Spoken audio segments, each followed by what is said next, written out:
नमः ओम विष्णुपादाय कृष्णप्रस्थाय भूतले श्रीमते भक्तिवेदांत स्वामिन् इति नामिने नमस्ते सरस्वते देवे गौरवाणी प्रचारिणे निर्विशेष शून्यवादी पाश्चात्य सदारिणे जय श्री कृष्ण चैतन्य प्रभु नित्यानंद श्री अद्वैत गदाधर श्रीवासादि गौरभक्तवृंदा हरे Krishna Krishna Krishna Hare Hare Hare Ram Ram Ram Hare Hare. Hare Krishna. So today we will be, this session we will be seeing about chapter 5, Guru Pada Ashraya.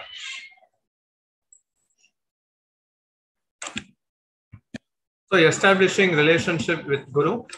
So in this unit 2, we will be covering Guru Pada Ashraya, selection of Guru, and also about initiation vows.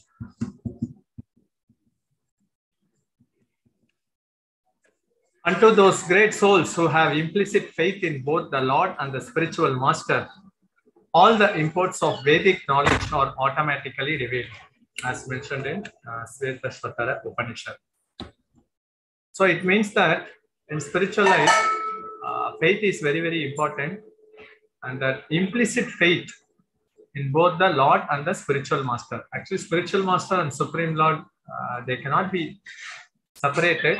They are very deeply connected, and when we have faith in both of them, so whatever the essence of the Vedas are there, they are naturally revealed in our heart. So actually this is actually heart-to-heart connection, especially the connection between the spiritual master and the Supreme Personality of Godhead. We should know that actually the spiritual master, he can consult Krishna, and the relationship between the spiritual master and the disciple, they are also heart-to-heart connection.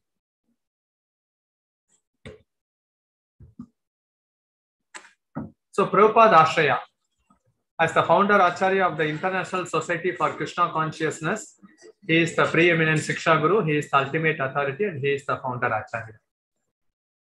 So no one can take the position of Srila Prabhupada. This also will come as a question. What is the position of Srila Prabhupada in ISKCON? These 3 points: preeminent Siksha Guru, ultimate authority, and also the founder Acharya of ISKCON. Especially Prabhupada, when he was printing his books, he was emphasizing that actually founder Acharya, His Divine Grace A.C. Bhaktivedanta Swami Srila Prabhupada has to be mentioned, because in the coming days in Kali Yuga, we can see that many authors are translating books. Immediately the next day, the same book will be reflected in a different format, and the author's name will get changed. So Prabhupada was very specific on this. So ISKCON devotees shall instruct new members to take shelter of Srila Prabhupada. So whoever comes to ISKCON, we don't discuss about the Diksha Guru. Since you all chanting 16 rounds, now actually the time has come to discuss about the selection of Diksha Guru. But generally for a newcomer, to increase faith on Srila Prabhupada by reading his books and following his instruction, that has to be stressed. ISKCON members shall choose when and from whom they wish to request initiation, because initiation is voluntary surrender. Nothing can be forced. Only the devotees or the senior devotees can only facilitate. They must focus their attention on Srila Prabhupada as their founder Acharya and as their preeminent Siksha Guru. It is also, ISKCON also has its own law, like ISKCON law 721. It is mentioned all these facts. After chanting the pranam mantra of the Diksha Guru, all grand disciples and future generations should chant at least the first of Srila Prabhupada's pranam mantra while offering obeisances as a means of respecting the founder Acharya. Now actually we chant Prabhupada pranam mantra, Panchatattva mantra, then we chant Hare Krishna Maha Mantra. Once you get shelter, then you should first chant Diksha Guru's pranam mantra, then Prabhupada pranam mantra, then Panchatattva, then Maha Mantra. But in the generations to come, usually things get changed. So sometimes what happens, they chant only the the Diksha Guru's Pranam Mantra, and they don't even chant the Prabhupada Pranam Mantra, especially during Gayatri. So these things all have to be rectified. And this will also come as a question, what is Guru Pada Ashraya in ISKCON? Guru Pada Ashraya in ISKCON means taking shelter of Shiksha Guru, taking shelter of Diksha Guru, taking shelter of Srila Prabhupada. What is Guru Pada Ashraya and what are the three levels of Guru Pada Ashraya? Even if the question gets repeated twice, actually, if a question is getting repeated twice, it means that the stress is there to understand its inner meaning. So Guru Pada Ashraya means a disciple has to take shelter of Shiksha Guru, take shelter of Diksha Guru, and take shelter of Srila Prabhupada. What is its inner meaning? Sometimes, here mostly actually, we see actually sometimes that Diksha Guru and Shiksha Guru, in most places, they may be the same in Srila Prabhupada's time. That's why I said this information need not be discussed to the newcomers. Prabhupada's disciple, Harikesha Swami Maharaj, was distributing thousands and thousands of books, a strong preacher. Then actually there was a temporary setback, got married, so many thousands left ISKCON. Oh, this is the, this has happened to my Guru, what is my position? Actually, if we take shelter of Shiksha Guru, Diksha Guru and Srila Prabhupada, especially by reading his books, there will not be any calamity on disciples' life. Because sometimes, in some cases, the Diksha Guru by default, he is also the Shiksha Guru. But some disciples, they don't have, they will not be in touch with other Shiksha Gurus. Rarely, such fall downs of Diksha Gurus has happened in ISKCON. Few Gurus, they have also undergone a temporary setback. So in that condition, the disciple faith completely gets destroyed. Daily he is doing arati to the Guru. Suddenly he gets the news that the Sannyasa Guru got married. So many thousands left ISKCON because of the faith is shattered. So if he has rightly took shelter of the Shiksha Guru, very rarely if Diksha Guru falls down, then actually Srila Prabhupada and Shiksha Guru will protect his spiritual life. Sometimes Diksha Guru, he may be in a far off places, but the person who is cultivating them, maybe suddenly there will be a rumor about the abominable activities. So his faith also gets shattered. At the time, if he has taken proper shelter of Diksha Guru and Srila Prabhupada, his spiritual life is safe. This all happen, see, that there is a stormy wind, not all trees fall down. Only those trees whose roots are not deep, they fall down. Like that, the calamity and its impact deeply hurts a disciple when he doesn't take shelter properly. A sadhu was walking on a pond. Suddenly, immediately, a crane came and then it catched a fish and immediately it took it as a prey. Then the sadhu immediately realized actually the fish was happily swimming, coming out, coming in, but immediately it became a prey. So in the spiritual life also, if we float externally in bhakti life, there is also the danger that Kali Purusha and the Maya Devi will catch us at any time. So we have, then he got a realization that actually the fish has to take shelter of the water, deep water. So like that, whoever has the regular habit of reading Srila Prabhupada books, their spiritual life is never shattered. And actually we are living in Kali Yuga. Kali Yuga means he will always create problem. Kali Purusha is created by Krishna. So naturally Kali Purusha is also intelligent. Krishna says in Bhagavad Gita, whatever the king follows, the citizens follow. Like that, in spiritual life also, it is based on faith only. You all have assembled here to hear about ISKCON disciple course means actually faith. You want to develop deeper and deeper. But Kali Purusha, what he will do? He will not come. Actually, it is his time only, Kali Yuga, Kali Purusha, he will see, oh, this person is cultivating 100, 500, 1,000 devotees. Now I will shake him. If he falls down, then the faith of all the 100, 500 or 1,000 followers, that will be slackened. In that way, Kali Purusha is very, very intelligent. So if we rightly take shelter of Shiksha Guru, Diksha Guru, Srila Prabhupada, then there is no chance of falling down. And even if one, because Kali Purusha means actually we have to expect in Kali Yuga sometimes we may get the news or temporary setback, it doesn't matter.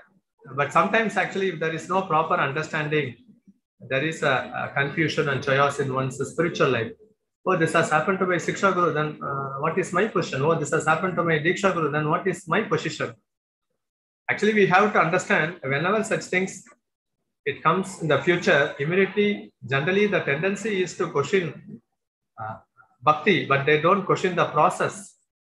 Actually, if a person is in the renounced order, or if a person is in the saffron cloth, then he gets married.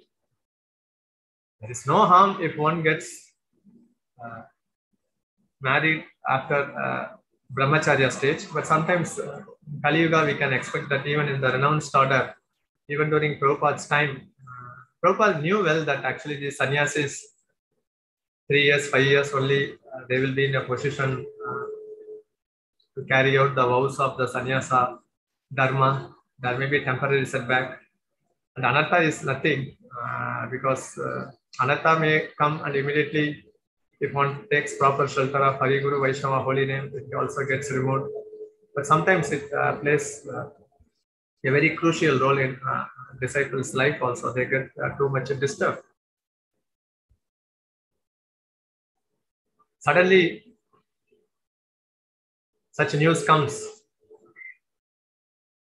The tendency is to ask, he has done so much service to Krishna, and Krishna has not showered his mercy or grace or opened his eyes.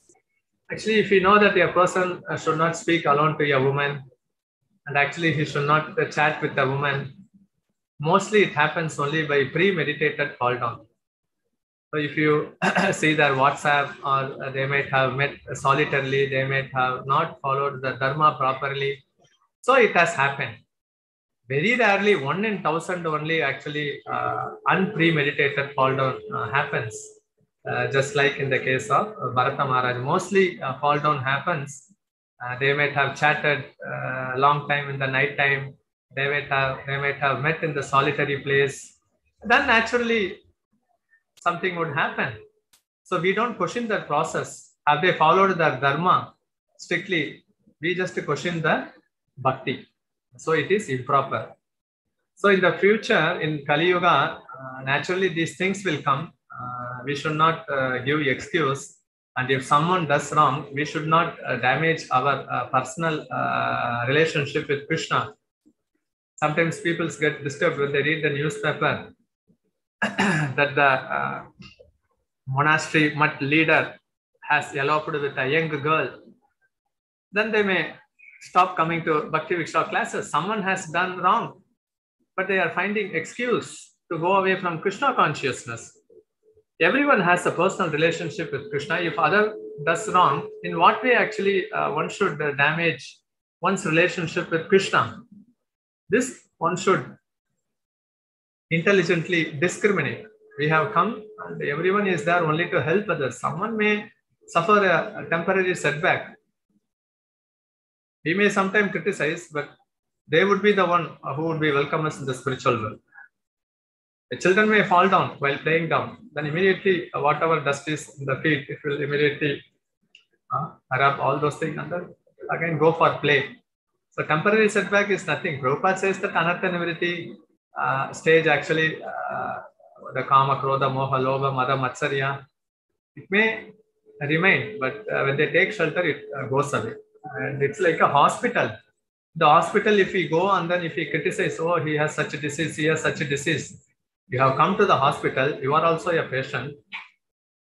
And seeing others' sickness, there is no necessity to criticize others. And if a person comes to the spiritual movement or the Hare Krishna movement, they have not jumped from the spiritual world, from Vaikuntha. Everyone, they are coming only from the three modes of material nature. And with what period of time they have associated with the with the three modes. That vasana is not so easy to rub. Whenever there is a writing in the pencil, we can easily rub with the rubber. But the vasana's impression, they don't go so easily. But again, the thing is that they have to take proper shelter. So that's why Guru Pada Ashraya is very, very important. Sometimes Shiksha Guru falls down. If we read Srila Prabhupada books and Diksha Guru is there, our spiritual life is safe. Sometimes Diksha Guru falls down. Sometimes, unfortunately, the Diksha Guru and Shiksha Guru may be the same. These things also have happened in ISKCON. You sannyasis, they had a temporary setback. In Kali Yuga, you can expect then and there in one decade something. But it is nothing to worry on the part of the disciple because before accepting a spiritual master, it is his duty to do his homework. And if he brings calamity, he himself is to be blamed, not others. So the teachings, the Siddhanta, daily reading Srila Prabhupada books is very, very necessary. And especially if one reads Srila Prabhupada books regularly, even if some volcano earthquake comes and even the next side apartment or the neighborhood apartment collapses, we will not be disturbed. And generally, when a person criticizes a devotee or hears criticism, then naturally we can see the same day or the next day, many abominable things, rumors will come to his ears. Even no need to go and hear, it automatically comes. So actually proper chanting, proper hearing, guarding our bhakti, avoiding criticism of devotees has to be avoided. These are all very subtle things. So Guru Pada Ashraya means taking shelter of Shiksha Guru, Diksha Guru and Srila Prabhupada. In that way, the disciple is saved. Sometimes a Diksha Guru is not present always, therefore one can take learning instruction from an advanced devotee. That is called the Shiksha Guru. Shiksha Guru does not mean he is speaking something against the teachings of the Diksha Guru. He is not a Shiksha Guru, he is a rascal. So whatever the Diksha Guru speaks, Shiksha Guru also speaks the same, and whatever Shiksha Guru speaks also gets reflected from Diksha Guru. So nothing should be manufactured. This is actually the statement which was given by His Holiness Bhanuswami Maharaj to GBC. As such, a devotee is ultimately delivered by Sri Krishna acting through a combination of various manifestations of his mercy. These include but are not limited to the Chaitya Guru, Srila Prabhupada, the Guru Parampara, one's Diksha Guru, other Shiksha Guru, holy name, Sastra, and the 9 process of devotional service. Sometimes, generally, the material aspect, people, they get detached. They get detached from the society and they come to the spiritual life. After coming to the spiritual life, if some 4 followers come, generally the tendency is that, oh, he is my devotee, he is my devotee. And this problem is universal. They cannot give up that Ishvara Bhava, controlling potency of having a few followers. But actually, the thing is that actually, generally, I have given the holy name, I am cultivating. But actually, the combination of potency, how it works, the mercy, Chaitya Guru. If a person sincerely wants a spiritual master, then Chaitya Guru appears as the Diksha Guru, and Chaitya Guru also directs him to meet a bona fide devotee, either in the marketplace or getting Bhagavad Gita, like that. And Srila Prabhupada has written the books. We give Srila Prabhupada books. Just by reading the books, he gets convinced. The Guru Parampara, the knowledge comes from the Guru Parampara. The mercy comes from them. The Bhakti Sakti comes from the Guru Parampara. Once a Diksha Guru, we can facilitate devotees who, certainly the mature devotees and the senior devotees, but who takes the responsibility to take the disciples back home, back to Godhead? It's the responsibility of the Diksha Guru. So everyone is assisting only the Diksha Guru to connect devotees, so that the Diksha Guru, since being very confidential and close to Krishna, can deliver the disciple. Other Shiksha Gurus. The Siksha Guru are the one, as we earlier saw, that they give the inspiration and instruction. And the holy name, we advise everyone and suggest everyone to chant the holy name. The holy name is not different from Krishna. The holy name delivers the person. We are just only a facilitator, a medium. The Shastra, all the knowledge which we speak, or all the knowledge what is spoken in the Guru Parampara, that is all coming only from the Shastra, so that there is no deviation. And also the 9th process of devotional service. When one engages in Shravanam, Kirtanam, Pada Sevanam, Archanam, Vandanam, Dashyam, Shakyam, Atma Nivedanam. So one also gets delivered. Even if one does one perfectly, he gets delivered. But generally in Kali Yuga, chanting and hearing Shravanam, Kirtanam is the most predominant process. So as such, a devotee is ultimately is delivered by Sri Krishna, acting to be a combination of various manifestations of his mercy. So this also comes as a question: how a jiva is delivered from this material world? So Chaitya Guru 1, Srila Prabhupada 2, Guru Parampara 3, Diksha Guru 4, Other Siksha Guru 5, Holy Name 6, Shastra 7, 9 process of devotional service 8. Actually, we should think that actually we are not the doer. We are just only assisting the desires of the Guru Parampara. This we should strongly bear in our mind, so that we don't get anchored or bonded. Within this cooperative element, Srila Prabhupada, as the founder Acharya of the ISKCON, is the preeminent Guru for all members of ISKCON. All members of ISKCON for all generations are encouraged to take shelter of Srila Prabhupada. So that is the vital thing. All members of ISKCON are entitled and encouraged to have a personal relationship with Srila Prabhupada through his books, teaching, service, and his ISKCON society. This also will come as a question: how can one establish personal relationship with Srila Prabhupada? The answer is through his books, through his teachings, through the service, ISKCON society, preaching, chanting 16 rounds, following 4 regulative principles, hearing his lectures, like that. So everyone is encouraged to have a personal relationship with Srila Prabhupada.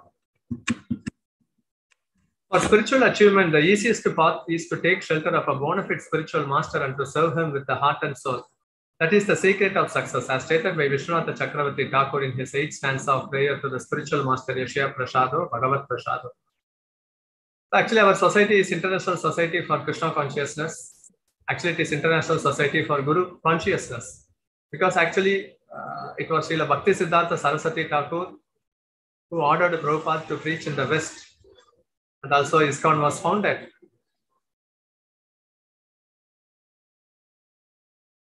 In Ramanujacharya's pastime, Ramanujacharya, he was touring outstation for a few days. So his worshipable deity was given to his servant.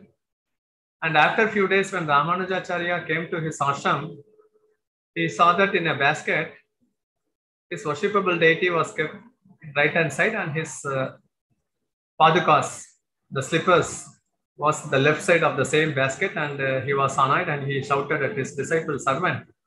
So he told that for you, how your worshipable deity is Lord, for me, my spiritual master, padukas, I consider it to be Yukal as the Supreme Lord.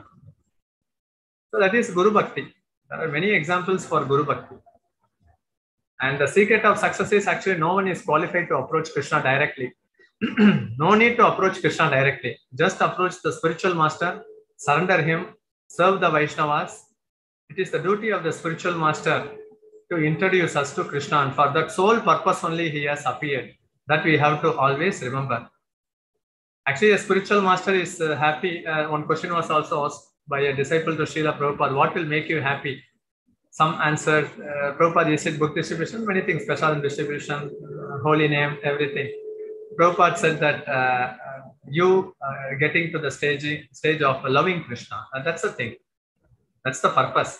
And the bona fide spiritual master, with his expertise, he engages all the disciples with whatever talents they have in Krishna consciousness. But the sole purpose, whether you distribute books, getting an award, a great book distributor recent achievement. Actually, we have to develop taste for loving Krishna, whether it is honoring prasad or distributing holy name, or constructing new temples or doing many sevas. Ultimately, at the end of the day, how much we have increased our love for Krishna is very, very important. So we have to take shelter of the bona fide spiritual master. Shelter means taking his instruction. By serving or receiving the grace of the spiritual master, one receives the grace of the Supreme Lord. A sincere disciple, simply by serving a bona fide spiritual master, can achieve all the mercy of the Lord and the spiritual master simultaneously. Sometimes, when the spiritual master comes, everyone runs behind them. Sometimes, some devotees are always engaged in the service in the back, for example, like cooking in the kitchen or doing other services. The spiritual master, especially during the Radha Yatra, he takes a visit at the kitchen because that is the core department where everyone is fed up with prasad. Then he gives a special glance, mercy, blessings there. So when we serve, actually, we will be recognized by the spiritual master. Like one pastime also happened in Lord Ramachandra's pastime. So he had a paper, a list in which he has written the names of those devotees who are remembering him. Everyone came and then they just saw, oh, my name is that, my name is that. They saw their name and they were very happy. Then Lord Ramachandra took another list where he mentioned that these are the devotees. I am remembering them always. And in that list, Hanuman's name was there. When Prabhupada disappeared, Vaisheshika Prabhu was doing book distribution in, I think, German airport. But he said that he was feeling the presence of his spiritual master Prabhupada standing nearby, though Prabhupada disappeared from the material vision. But he was following his instructions, so he could perceive the presence of the spiritual master. Another devotee, Shrutakirti Prabhu, he is secretary to, he was also secretary to Srila Prabhupada for some time. He said that while Prabhupada was walking, Prabhupada immediately stopped. He was walking behind. Then immediately his nose was just only half inch behind the back head of Srila Prabhupada, but he felt that actually it was like a vast ocean gap. So one person was near to Prabhupada, but he is saying that he felt that there was a great gap. And another person, in the absence of Prabhupada, was following his instruction and he felt the presence of the spiritual master. So this is Guru Padashraya, taking shelter of Diksha Guru, Shiksha Guru, and also Srila Prabhupada. So we'll go to the other chapter. So if you have any doubt, you can raise question.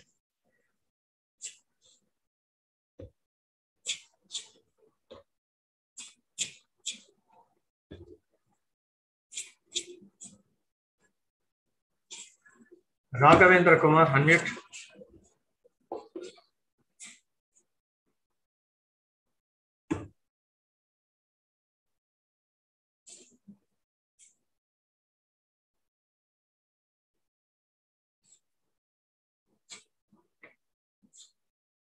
Have any question, Raghavendra Kumar? I'm just unmuting you.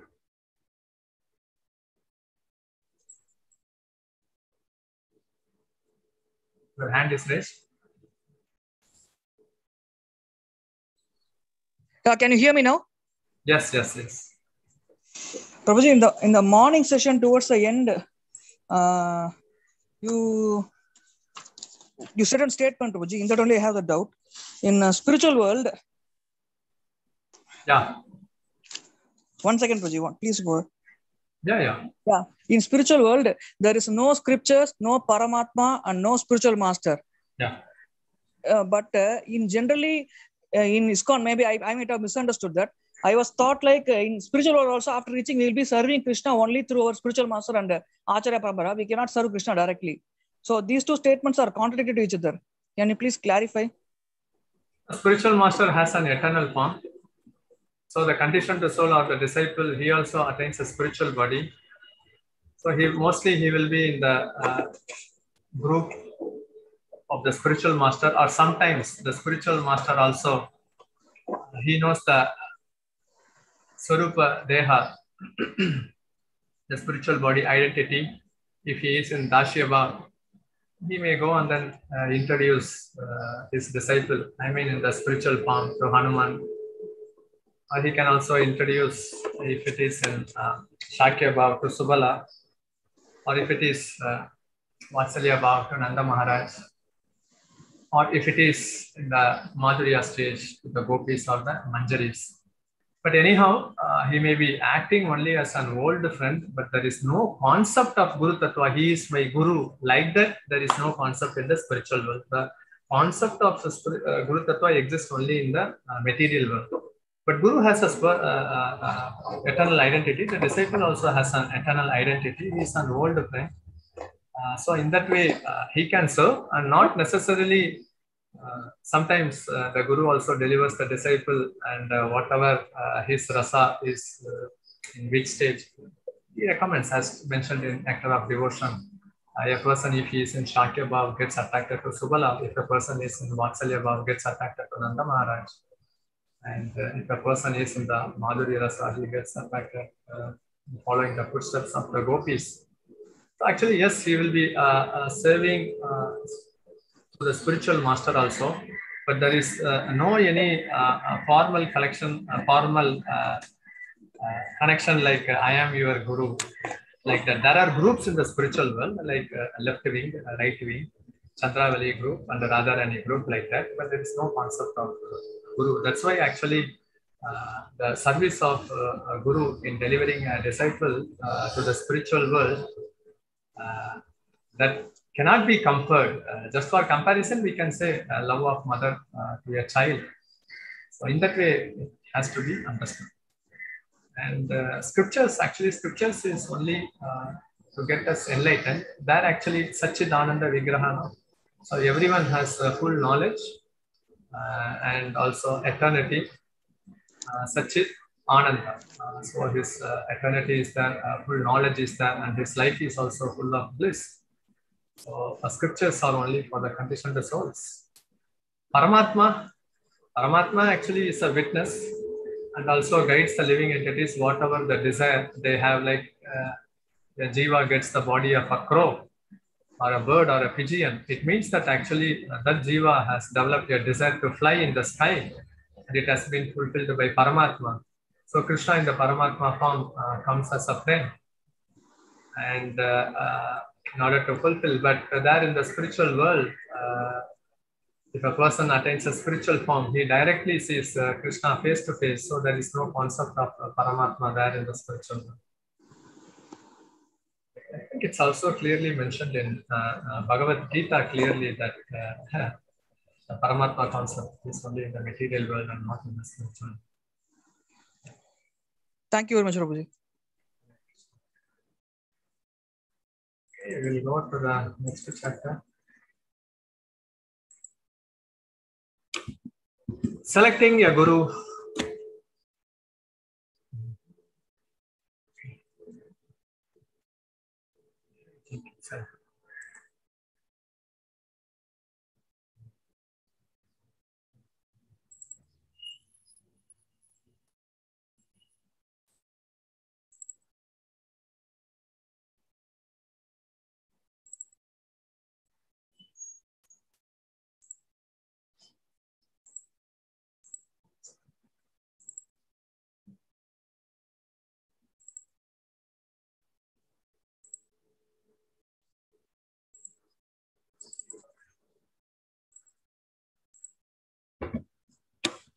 So selecting a guru, a sober person who can tolerate the urge to speak, the mind's demand, the actions of anger, and the urges of the tongue, belly, and genitals is qualified to make disciples all over the world.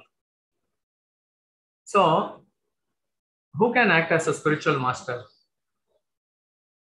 The person who can tolerate the urge to speak. Everyone wants to speak, but if it is tolerated, he can become a spiritual master. And the mind's demand. The mind is created by Krishna. Mind can either be attracted to Krishna or to the objects created by Krishna. And mind is also a creation of Krishna. The actions of anger and the urges of the tongue, belly, and genitals. So, how to identify a spiritual master? we cannot identify a spiritual master. Krishna reveals to the sincere seekers the spiritual master. So to act as a Diksha Guru or to be in the Guru platform, we can see the qualification. If these qualifications are present, then one can act as a Diksha Guru or as a bona fide Siksha Guru.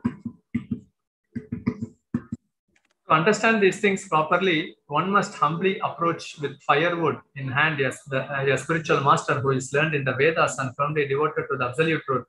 Om Ajnana Timarandasya Nananjana Salakaya Sakshurunmilitam Yena Tasmai Shri Guruve Namaha.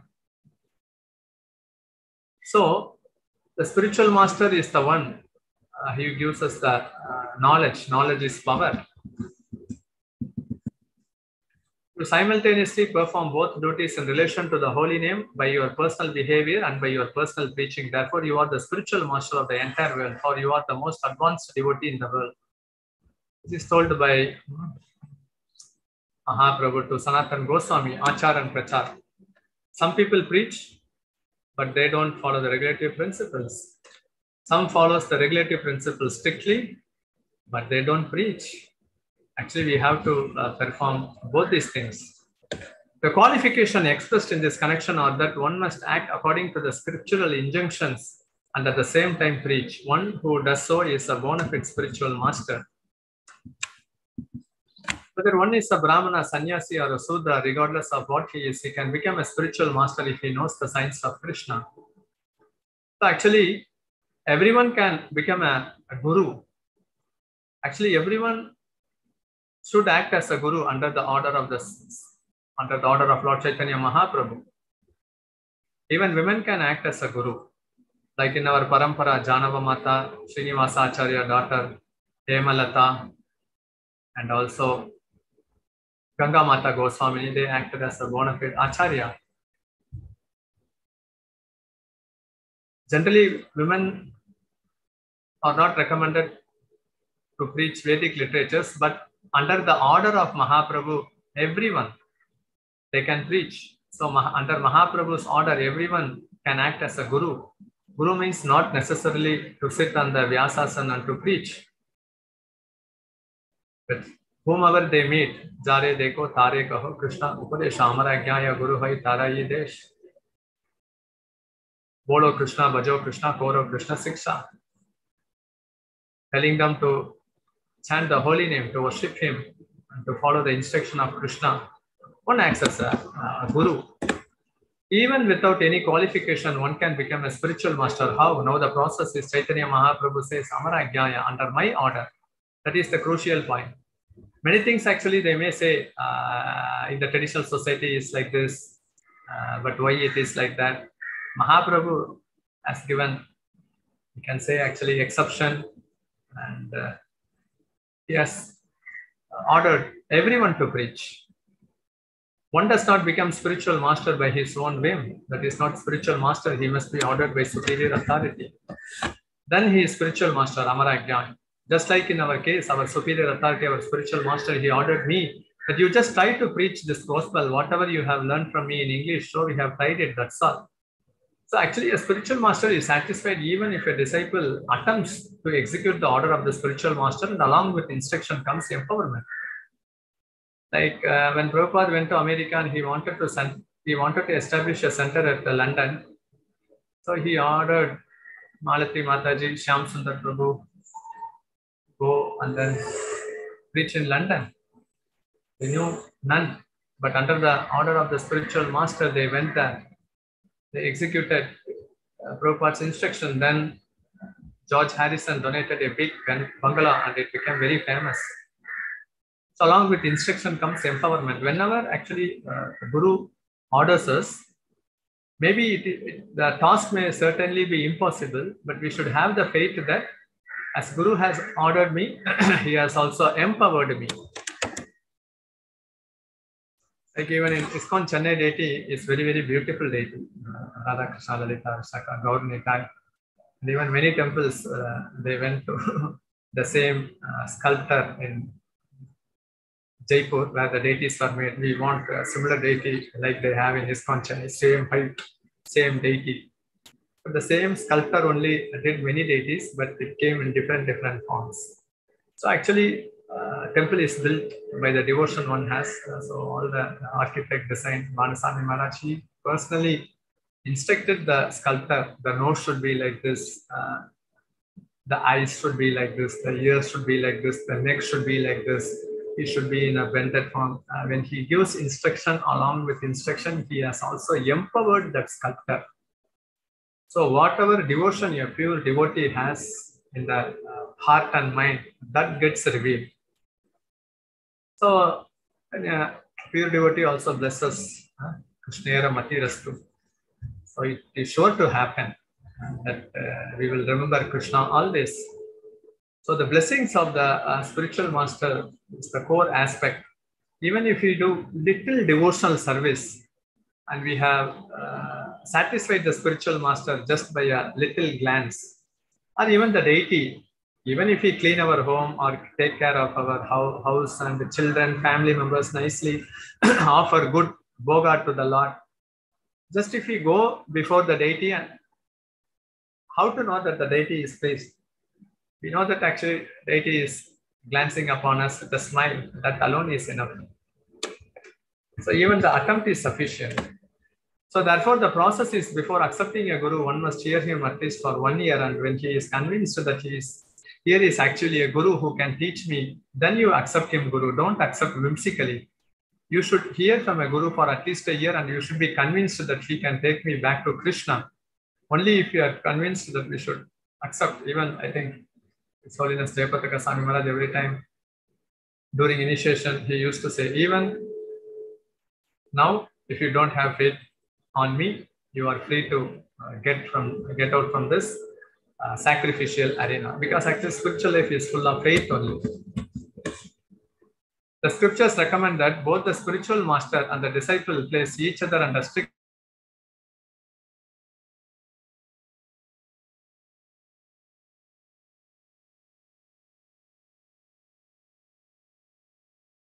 go through a testing period in the selection of his true spiritual master, who is the best friend of the living entity.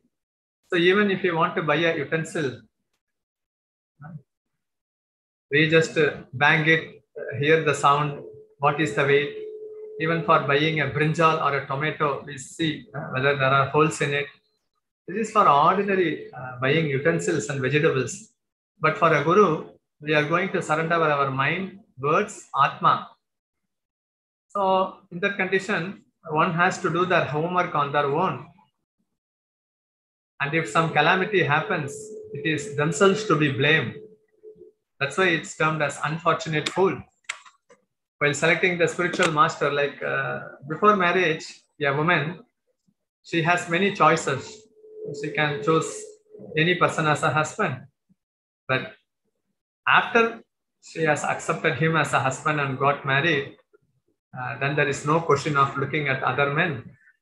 Like that, you can test a guru before you get initiation. There is no doubt. You can test a guru. There is no aparat. But after getting initiation from him, if you are testing a guru, then Krishna will not tolerate. The point is that one must not bring upon himself the calamity of having to reject his spiritual master. If one is prudent, he can avoid such a situation. Sometimes they become vexed, disappointed. Oh, such and such calamity has happened of rejecting my guru. So actually one question also will come. Under what circumstances one can reject a spiritual master? When one acts against Vishnu Bhakti or Krishna Bhakti, one can reject a spiritual master. If he engages in abominable activities of sense gratification and attached to it, he can be rejected. Third, if he is acting beyond the jurisdiction of scriptures, like not in accordance with the scriptures, he can be rejected. When he loses his sense of discrimination, he can be rejected. Like in the case of Bali Maharaj, he knew well that actually he was hinted by Sukracharya, the person who has come as a small boy is the Supreme Lord, disguised as a dwarf.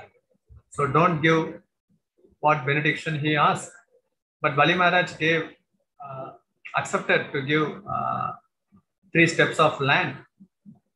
So actually he rejected his spiritual master Sukracharya because the Supreme Personality of Godhead is standing before him and he was acting against Vishnu Bhakti.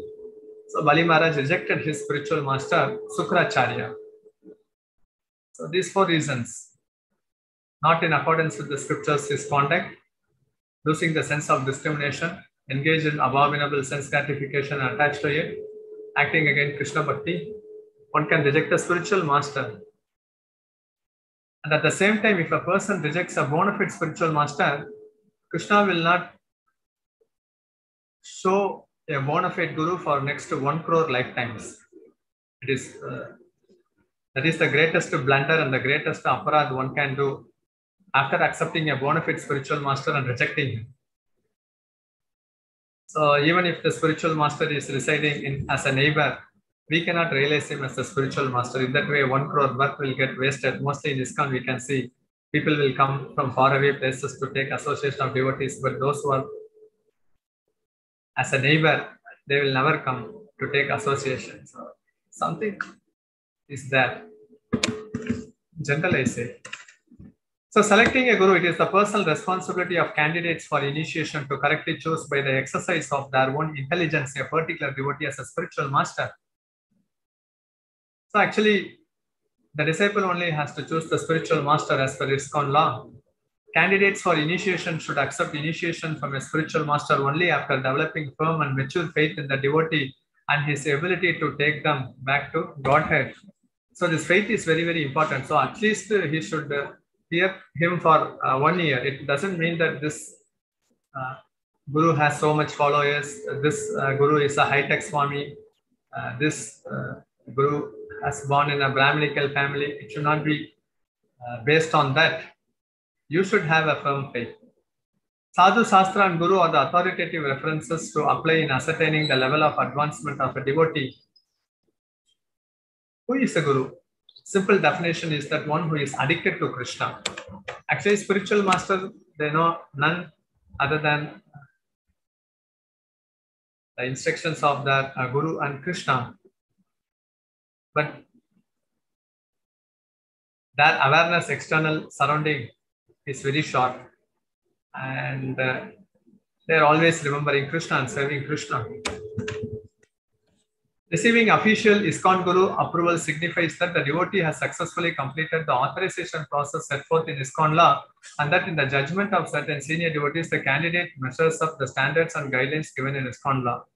However, such approval is not automatically to be taken as a statement about the degree of God realization of the approved Guru, and it is not intended to replace the intelligent discrimination of the candidate. So actually in ISKCON, as earlier said, there is a sannyasi ministry, Guru Services Committee. They would see the background for 15-20 years. He has acted nicely and he would be observed. And after that only they are permitted to act as a Diksha Guru. But at the same time, these procedures and filtration are done by the Guru Services Committee, Sannyasi Ministry under the guidance of GBC, but not necessarily that every Guru, they are a Uttama Adhikari or a Paramahamsa. That we should remember. ISKCON has made this process as a standard, but it is up to the intelligent discrimination of the candidate. Again, actually, the whole world is divided into zones, and each Guru is assigned a responsibility like GBC or co-GBC. So in a particular zone, actually few Gurus may be authorized to take disciples in that zone. So just by hearing online classes, one cannot aspire to take initiation from a Guru who is preaching in Russia or South America. He may be in charge of those zones. He can apply, he can express his willingness to take initiation from him, but Guru is not duty bounded that he has to give Diksha to that person.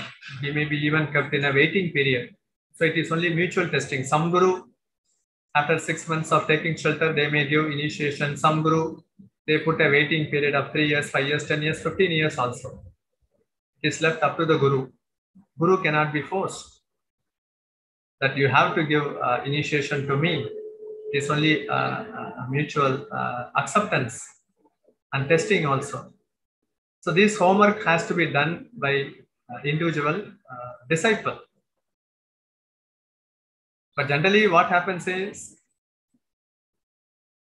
the person is cultivating 10 devotees, 9 out of 10 or 8 out of 10 will take initiation from the Guru with whom that leader has taken initiation. 1 or 2 may aspire for another Guru, but generally the management has to facilitate to accept a Guru. But at the same time, as I said earlier, in age zone, there will be some Gurus who will be authorized to accept disciples. These things are all there.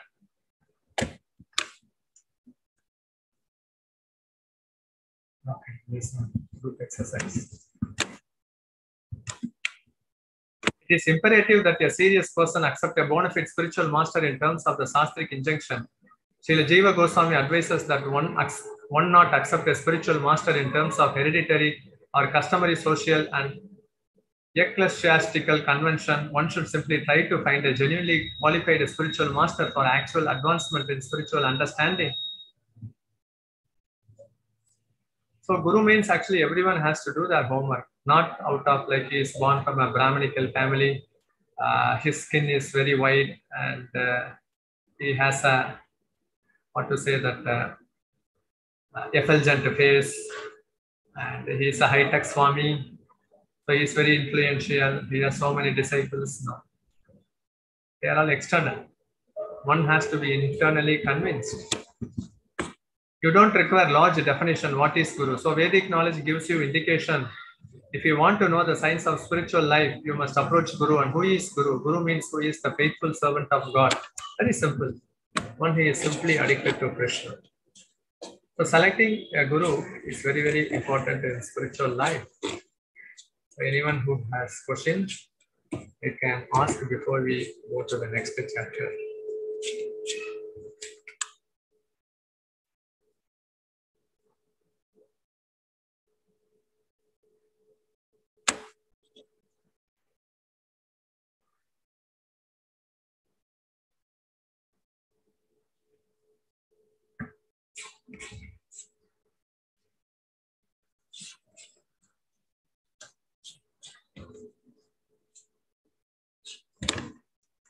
Initiation vows. 4 regulative principles, which all we know. No meat eating, no intoxication, no illicit sex, no gambling. And the 4 pillars of Dharma, Daya, Tapas, Saucham, Satyam. They are the 4 pillars of Dharma. And if one breaks the regulative principle, it means that he is not following the Dharma correctly. So if a person eats meat, actually the mercy is diminished from his heart.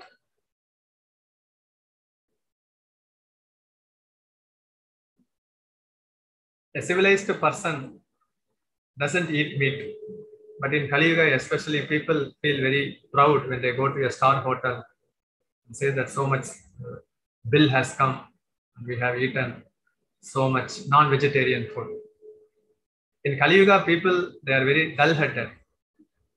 If you say to them, please don't eat meat, they will simply casually reject that thing.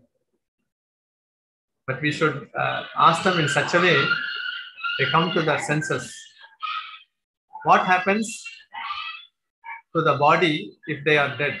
They will say that it has to be buried. So many animals have died. Why you are burying in your stomach? Then they will come to the senses. Oh, it is like that now. Yeah, that's also true. So one who eats meat, actually he has no mercy. Even Peruler used to say that any living entity who doesn't eat meat, the other jivas will fold their hand and then respect them. In ISKCON, we see that every devotee we meet, we fold our hand and say Hare Krishna. Because naturally devotees, they are not meat eaters. Even high protein food, soya also has to be avoided. Even scientifically, if we see the animals, the carnivorous animal, they have some canine teeth with which they can pierce the fleshes. But we have a flat teeth in order to grind the grains and pulses. And when animals are slaughtered, they emanate some fearful hormones. And while eating meat, the consciousness is also destroyed. Consciousness destroyed in the sense like in the brain, there are fine tissues with which we can understand the scriptures and the subtle things. Those finer tissues are destroyed. And meat eaters, they also have a fearful attitude. And naturally, at the end of the life, Yamadutas will appear before them. Naturally, they have to fear. And even Narada showed to Mrigari hunter a divine vision in which the animal which he killed was roaring from the sky and he got fear. Tit for tat. So meat eating is not recommended for human beings. And even if we take the intestines, animal intestines are very small. So immediately when they eat meat, it comes out. And there are no toxins. But actually human stomach, if we take the intestines, it will go for 100 meters, several hundred meters. So the toxins also gets deposited in the intestine and so many diseases out of these are all scientific. So meat eating is not recommended for human being, and if one eats meat, actually he is breaking one of the pillar of dharma, that is daya. And generally in village and all, if you go for preaching, no, when they eat meat and even if you call for the program, they have the guilty consciousness. They say, Swamiji, today we cannot come for the satsang because we have taken meat. The guilty consciousness is there.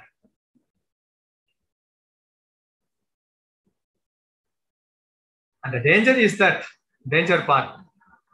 If a person is eating meat, I mean the human being, the next birth, he has to take the body of a tiger or a lion because his desire is like that.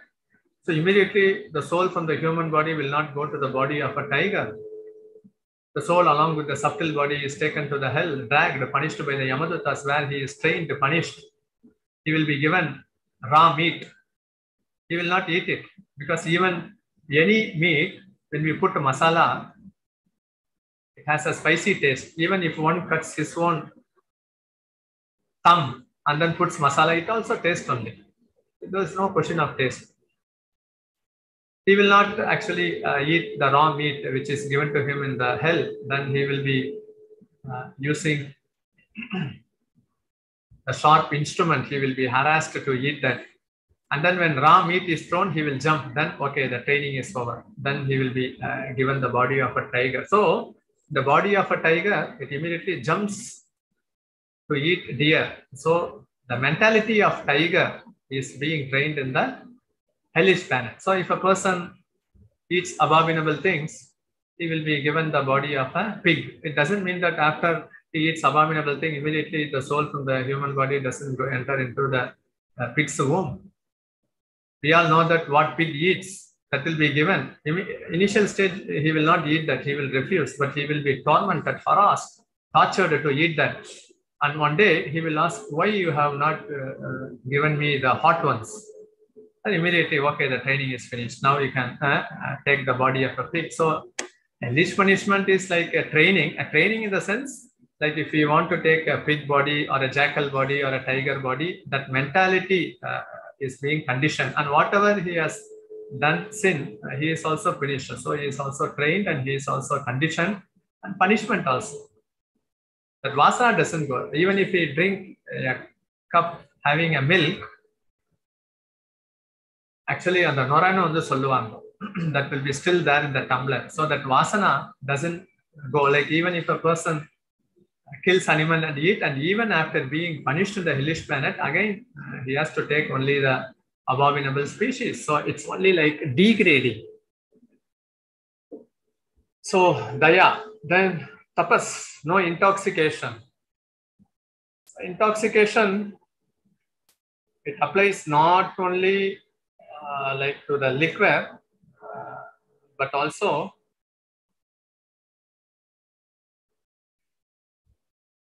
to caffeine, to chicory, and other such things. Because if a person drinks coffee or tea, the next day, 10 o'clock or evening, if he doesn't have a tea or coffee, headache comes because actually he is addicted to drugs. It's like a mild one. There was no concept of tea or coffee before British invaded India. It is a cash crop. So they cultivated opium and then this tea plants, made it as a business.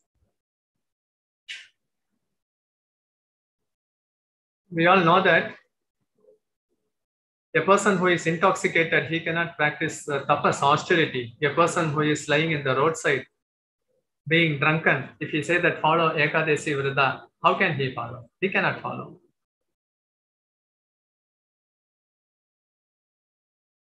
So intoxication refers to all such things, not only the liquor, but also like herbal tea, herbal coffee, that is okay. Caffeine and chicory should be avoided. No illicit sex. No illicit sex, actually, saucham, cleanliness. Cleanliness is also a pillar of dharma. If one engages in illicit sexual activities, there can be no cleanliness. Illicit sex means outside the marriage life and even within the marriage life, not regulated also. Actually, the danger of illicit sexual activities is that here now and all Kali Yuga, all glories to Kali Yuga. The concept of living together has come. And man getting married with man, woman getting married with woman, that also have come up.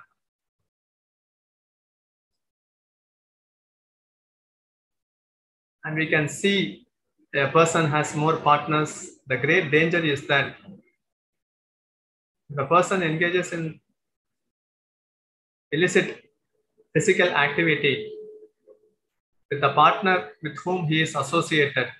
He gets all his sins, and the partner with whom he has associated. So it is like actually multi-chain. Mostly actually the illicit sex ends in murder. In Kali Yuga and all, they just give the number in Instagram, Facebook, or whether traveling in a bus, train, they may meet, engage in sexual activity. Then immediately the newspaper will come, they got a murder. It's so harmful, and you are getting the universal sin, the illicit sexual activity. The cleanliness is also there.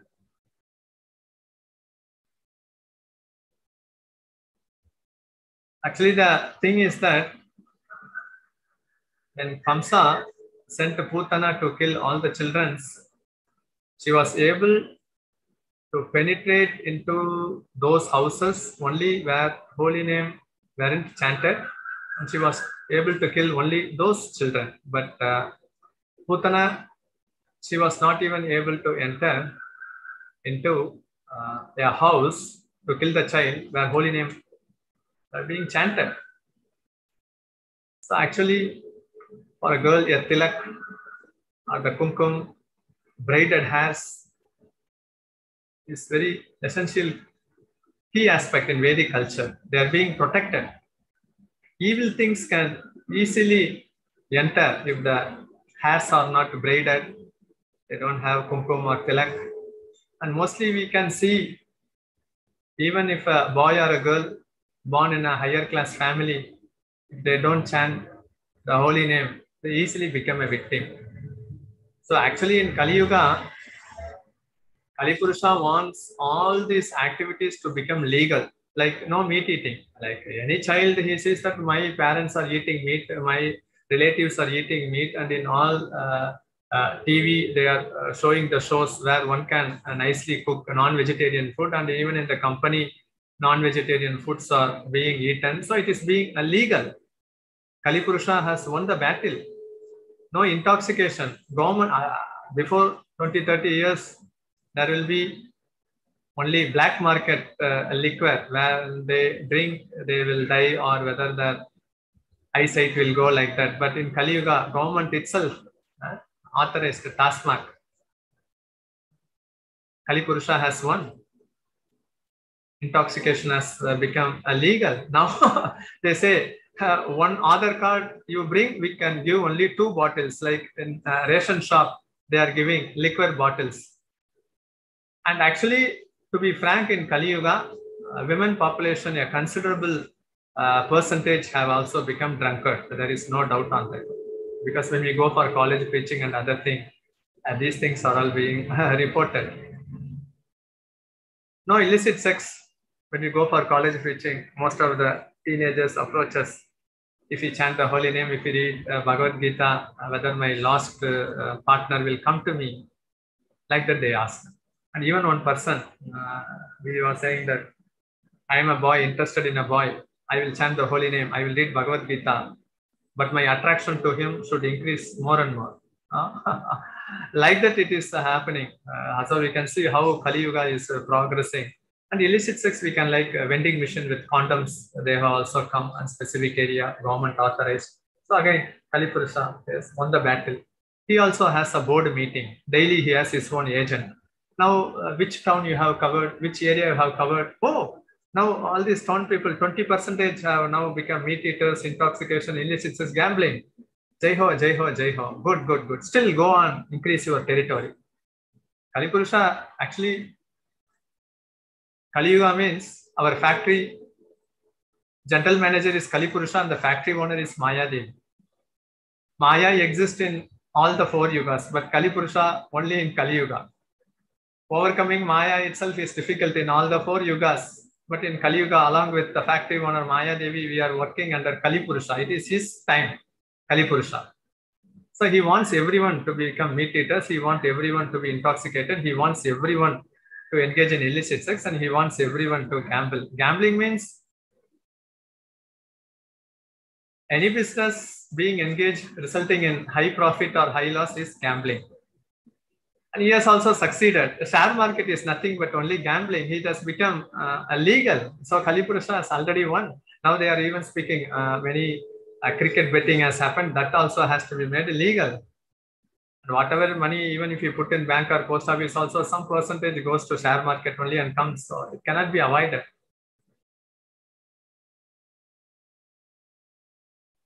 It's very dangerous. Like Yudhishthira Maharaj, he lost everything because gambling means actually there are even many gambling games in the internet. Initially, they will give the taste of winning. Then they will plunder all the money.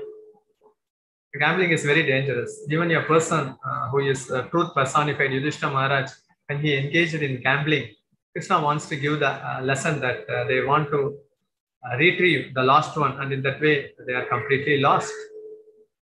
So the truthfulness is gone.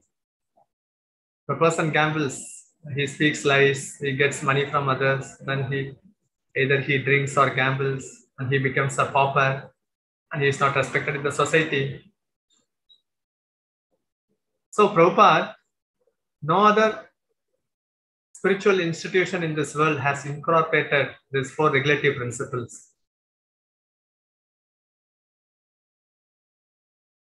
So a polythene paper, it cannot be teared from the middle. Only if there is some tear in the end, we can just tear the polythene paper. It will be very easy.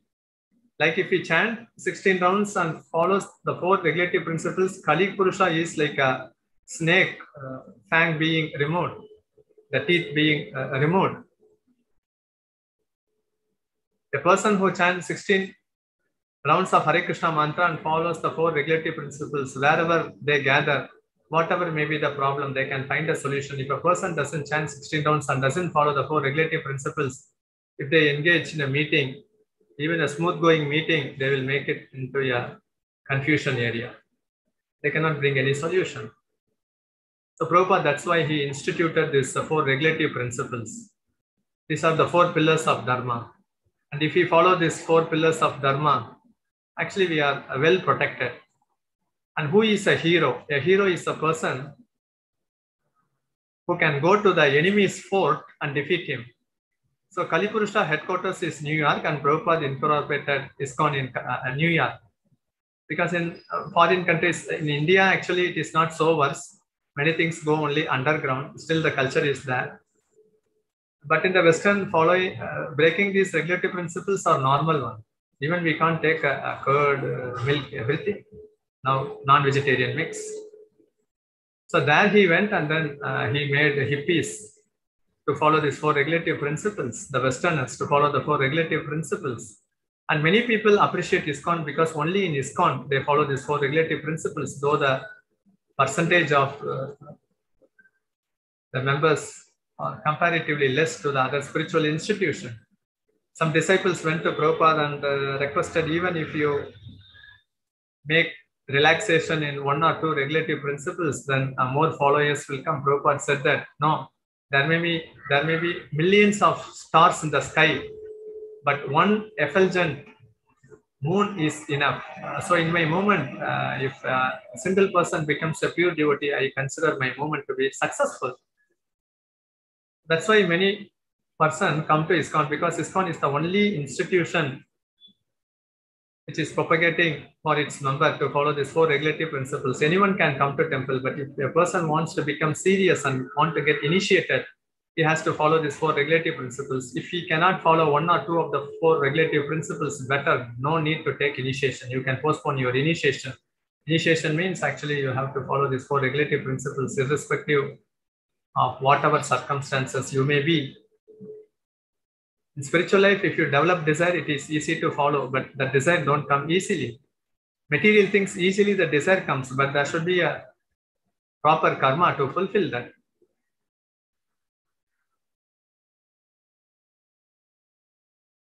A thief is praying to Krishna, I want to steal from a house owner. He is praying from the out of his bungalow. The bungalow owner sees the thief and he prays to Krishna, please protect me from this thief. Whose desire Krishna will sanction? Certainly the one who prays intensely. So whether one comes from a pious background or a sinful background, it doesn't matter. If he is serious, the person who is serious will reach Krishna soon. Generally, if a person is in a comfortable zone, the tendency is that they will not advance. Generally, suffering is also an impetus, and actually the Soka Adi, all these 4 regulative principles, when they are broken, like the sweet shop, there will be the sweet and there will be also some silver foil. Like that, all the 4 regulative principles are covered by suffering, Soka Adi. If one breaks the regulative principle, damn sure he has to suffer for that, either grossly, physically, or mentally, or in some way or the other. Whether it is gross or subtle, his further advancement in devotional service is checked. That has to be understood. So why we need to follow the 4 regulative principles? It should be clear. Prabhupada, he knows actually where to strike the Kalipurusha. Kalipurusha also knows where to strike the people, how to engage them in adharmic life. Prabhupada also knows how to engage the people in dharmic life. So actually this war with Maya will be always there, because we have come to this world, Maya world. She will not say that, oh, you are nicely following 16 downs, following 4 regulative principles, super like that. She will not encourage us. Like Haridas Thakur, actually her duty nature is that she has to filter, make them as a pure devotee, but certainly there will be disturbances. We should expect disturbances from Kalipurusha and Maya Devi. And if we want to protect ourselves, we have to follow these 4 regulative principles. Mostly we can see that if they don't chant the holy name, they easily become a victim, very easily become a victim. And the person who wants to exploit, he knows very clearly what are all the weak point. The weak point is that actually there is no chanting. Without chanting, actually they will not get a spiritual strength to follow these 4 regulative principles. That's why initially while preaching, we don't recommend that you have to follow the 4 regulative principles. Initially we say only chant 1 round, 2 round, 4 round, 8 round, 16 round. When they chant 16 round, naturally the chanting power gives them the spiritual strength to follow these 4 regulative principles. No need to develop a separate strength, or we can say the Vaidakya to follow these 4 regulative principles. We should always be focused on meditating on following these 4 regulative principles. This is our key strength, and that can be attained by chanting 16 rounds of Hare Krishna Mahamantra. Following initiation vows, it is not very difficult to follow the 4 regulative principles. These things should be stopped if you all want to be serious. Otherwise, make a farce and do whatever you like. I cannot give you protection. So this also will come as a question. What will be the consequences if one doesn't follow the regulative principles after the initiation? So here it is clearly given. Lord cannot give protection, whether it is Guru or Lord. He is not protected. The spiritual life will not be smooth. Someone who breaks the regulative principles, damn sure that spiritual life will not be smooth. Second one. Third one, they can be ostracized from Vaishnava society.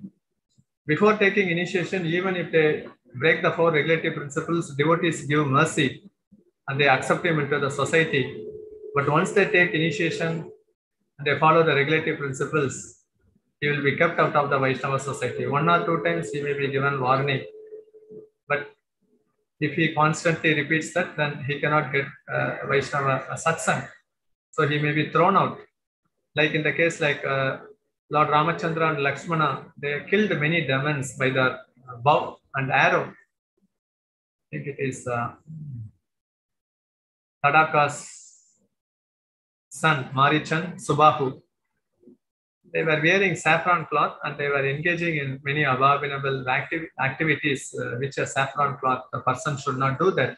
So when Lord Ramachandra shooted his arrow, both the bodies were thrown many miles away. It means that after getting initiated, if a person breaks the regulative principles, he will be thrown out of the Vaishnava society. There will be no mercy. And many instances have also happened. Then they will come and then beg for mercy.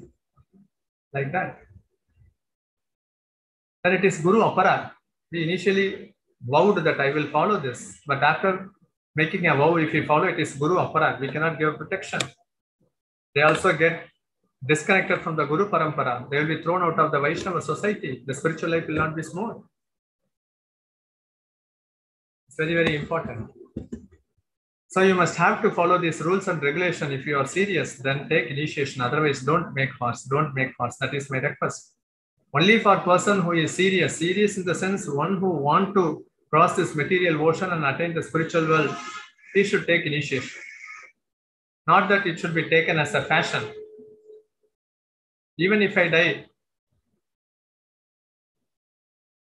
I have to chant 16 rounds daily and follow the 4 regulative principles daily. That should be the vow. Onion and garlic also has to be avoided. It is not recommended in Vedic offering. Tea, coffee, not recommended. These rules and regulations, one has to practice very seriously. Or else one can postpone the initiation. Or else he can consult a senior Vaishnava, get mercy from the Guru. Or else the intelligence should be very sharp. When Kevat boatman was carrying Lord Ramachandra, Lakshmana and Sita Devi from one side of the shore to the other side, Lord Ramachandra, being pleased by his service, requested Sita Devi to give her necklace, and when that necklace was given to Kevat the boatman, he refused to accept that, saying that we have a tradition that we will not accept perks or money from other person who is following the same work. So Ramachandra told that you are a boatman, I am not a boatman, so we are not of the same work.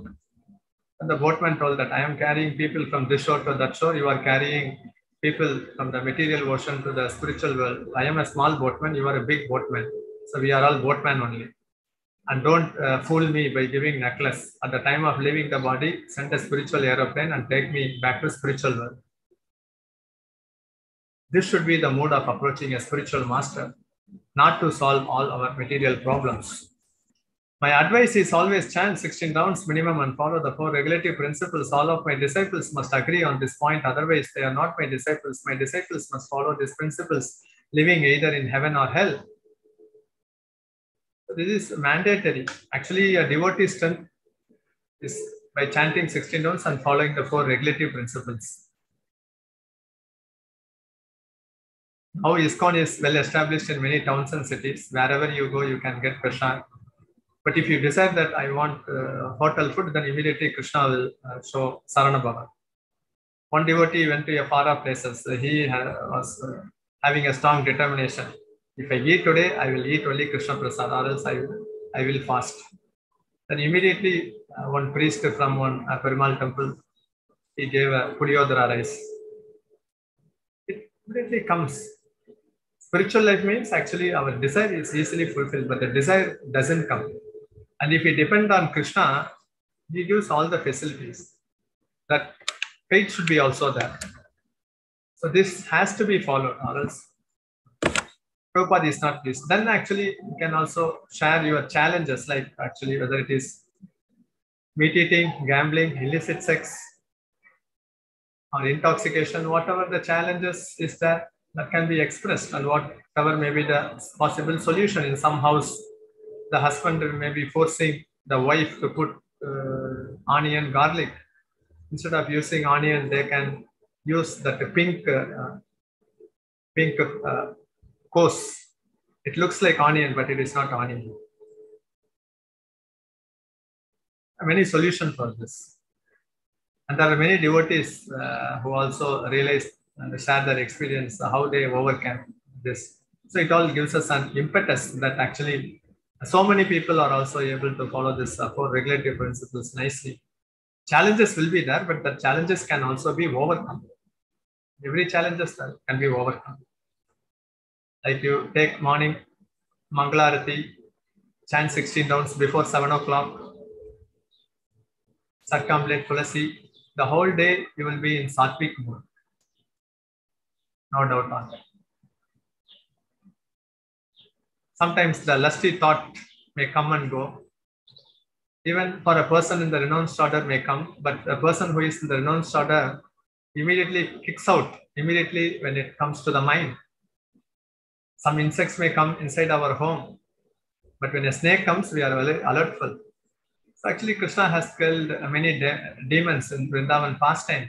They are so expertise. If we take shelter of Krishna, it is not different from Krishna. They can drive out all demons from our heart. But the thing is that actually, are we really taking shelter of Krishna?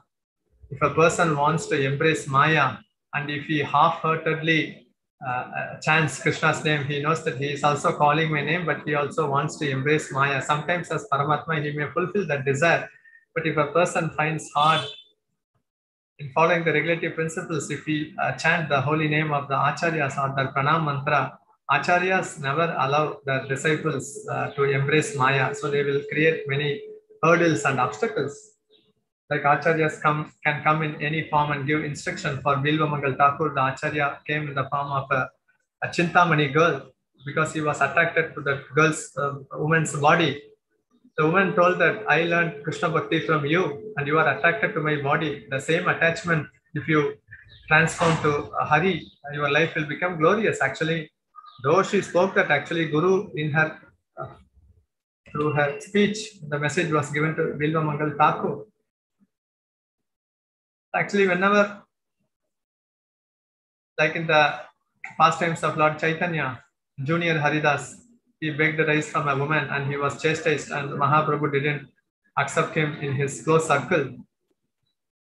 And when this pastime was shared by other devotees, I mean, contemporary of Lord Chaitanya, they even in the dream, they didn't speak in a solitary way to any woman.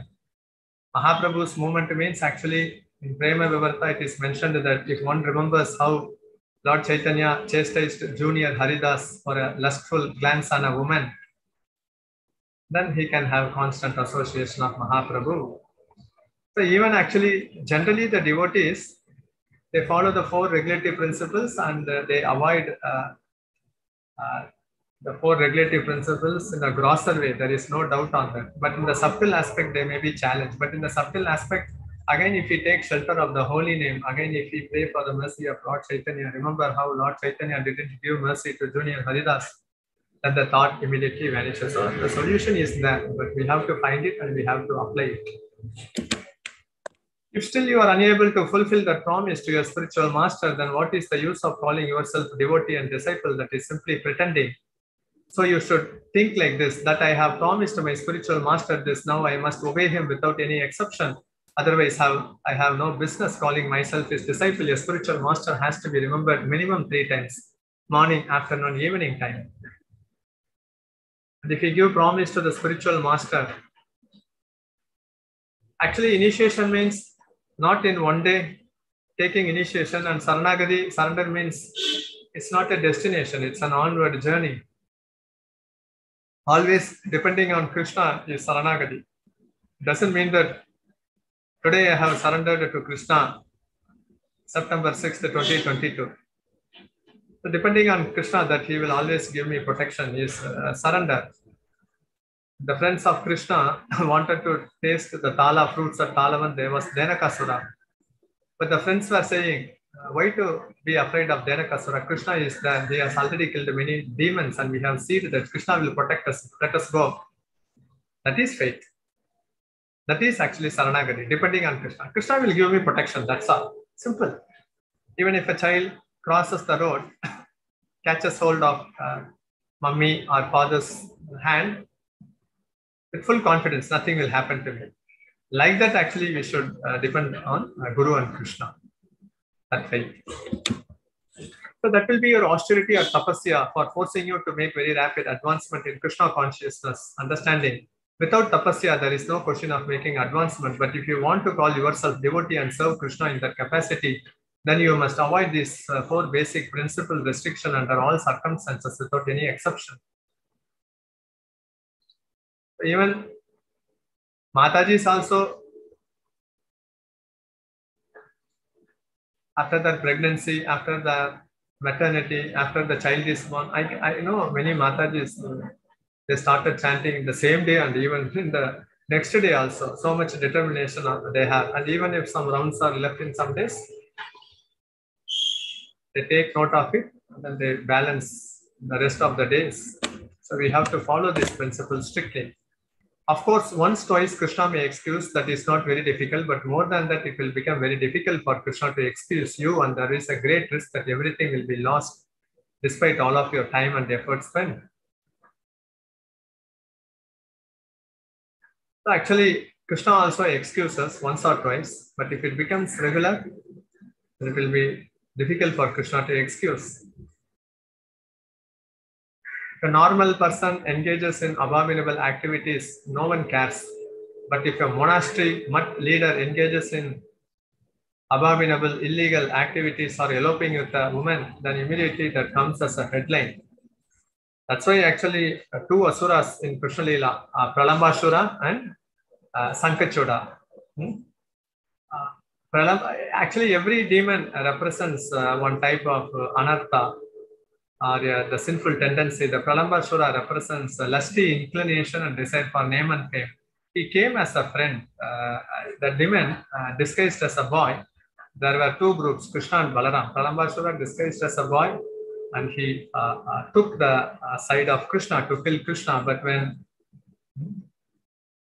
the team,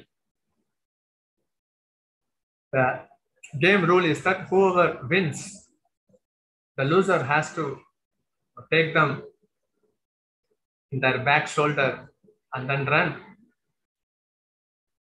So naturally, Balaram team won. So Balaram was carried by Pralambasura. He was carrying Balarama in the forest. He came as a friend only, and then immediately he showed his true form. Then Balarama with his punch, he killed the Pralambasura, but he came as a friend. That's why mostly the murder happens, but they come as a boyfriend, girlfriend. Immediately 1 month, 2 months, 1 year, 2 years, but they don't even know that he is actually Yama in this form. many things go in the intercourse dealings, then it ends up in murder. But we can see how Pralambasura came as a friend. Immediately, boyfriend, girlfriend, we don't know something, how they developing the friendship, Instagram, Facebook, and many on-look sites just by travel. Some even within a week or 1 month or 2 months or a year, killed. If you take the newspaper, only these things will come. Husband killing woman, women killing husband, lover killing lover, father killing children, children killing father. Kalambashara, lusty inclination. Sankachuda, it also represents lusty inclination and desire for name under the pretext of devotion.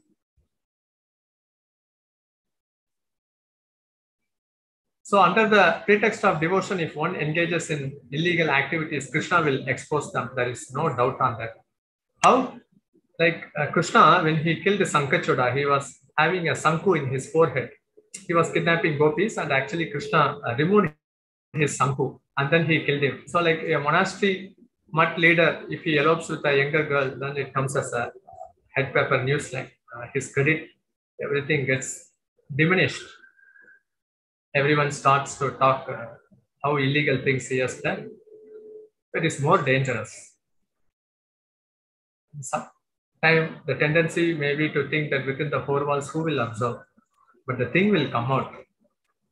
How to bring it out? Krishna is clever enough. Purifying process is there in the heart of a devotee. According to the Vedas, there is a certain regulation that if one falls down from his exalted position, he has to undergo certain ritualistic process to purify himself.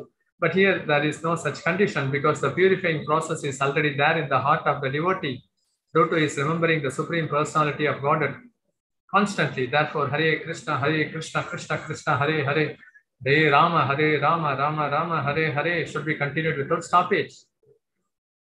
So many devotees, they approach us, we have done so and so mistake, what is the atonement?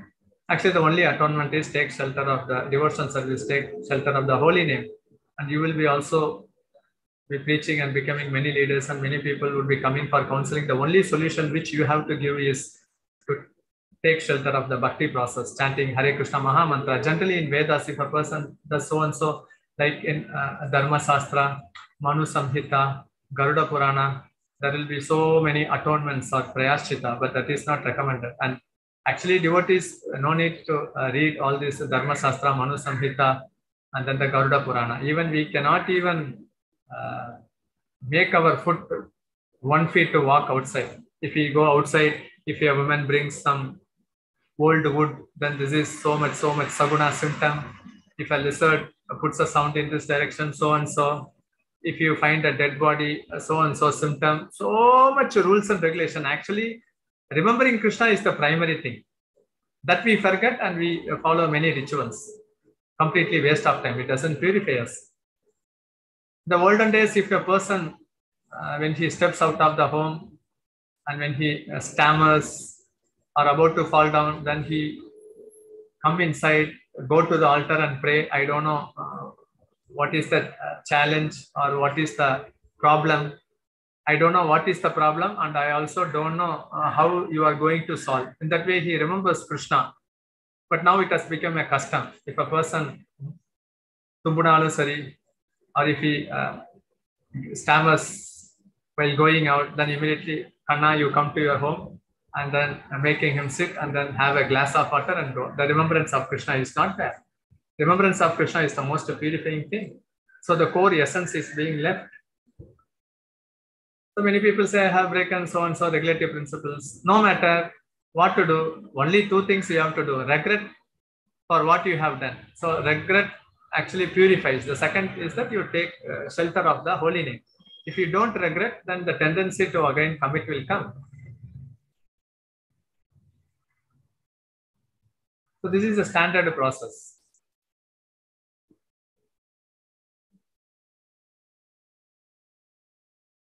Mahaprabhu rejected Haridas. So hearing such incident, Prabhupada, the disciple Vishnu Jana Swami, he also encountered such problem that immediately he went to Triveni. He put many stones in his tied with his cloth and immediately he drowned. And when this incident was reported to Prabhupada, told that Vishnu Jana Swami should have not done this. Mahaprabhu rejected, he was very strict, but I would have accepted, provided he regretted, and I would have provided the alternate solution to purify himself by remembering Krishna and chanting the Hare Krishna Maha Mantra. This is the only atonement or prayashita which we all have to encourage for those who suffer a temporary setback in their spiritual life. We should not say this is mentioned in Garuda Purana, Manu Samhita, Garuda Purana, you should go and do. No, it is completely Acharyas are not recommending to do that, and it is against the Guru Parampara teachings. This is tug of war, so don't be afraid of Maya. Simply enhance chanting and you will be conqueror. That's all. Krishna says, Kaunteya Prati Janihi Nami Bhakta Pranashyati. You just declare, my devotee will never be vanquished by Maya. Maya cannot do anything. Simply you have to become strong. And what is that strength? Chant Hare Krishna, Krishna Krishna, Hare Hare, Hare Rama, Rama Rama, Hare Hare. If a person wants to see his friend or a master, if he has a dog, he cannot fight with a dog to see his master. He makes a phone call, then he will say Jimmy, Jippy, then it will, the tail, it will loosen and then it will allow the person to go inside. Like that, actually, Maya. What is Maya? Maya Devi, Durga Devi is servant of Krishna. Prabhupada, when he was traveling in the Jaladuta ship from Kolkata to San Francisco, the Boston, the voyage journey in the Pacific Ocean, the Captain Pandya told that actually the sea weather will be very worse. But when Prabhupada was traveling, the sea condition and the storm was very smooth because he already had a heart attack. If something would have happened, then by seasickness, Prabhupada would have left the body. Krishna told personally to his servants, who are all the demigods, here is my servant, Maya Devi. Don't cause him any harm. So wind naturally, it didn't blow in a horrific way. Maya is simply a servant of Krishna. So if we catch Krishna's lotus feet, Maya will say, oh, my purpose is that actually you have to catch Krishna's feet. And when you are catching Krishna's lotus feet tightly, the purpose is solved. And if you are not catching tightly, I test you in such a way that you are going to catch tightly. The purpose of Maya is also that everything has a purpose. We may like something or we may don't like certain thing. But when you see from the perception of Krishna, Krishna is perfect and his creation is also perfect.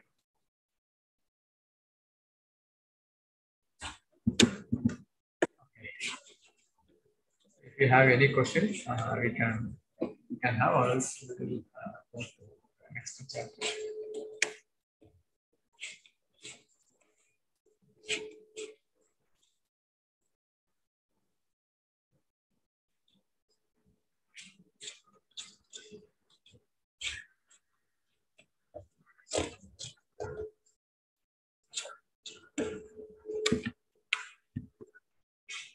Guru Puja.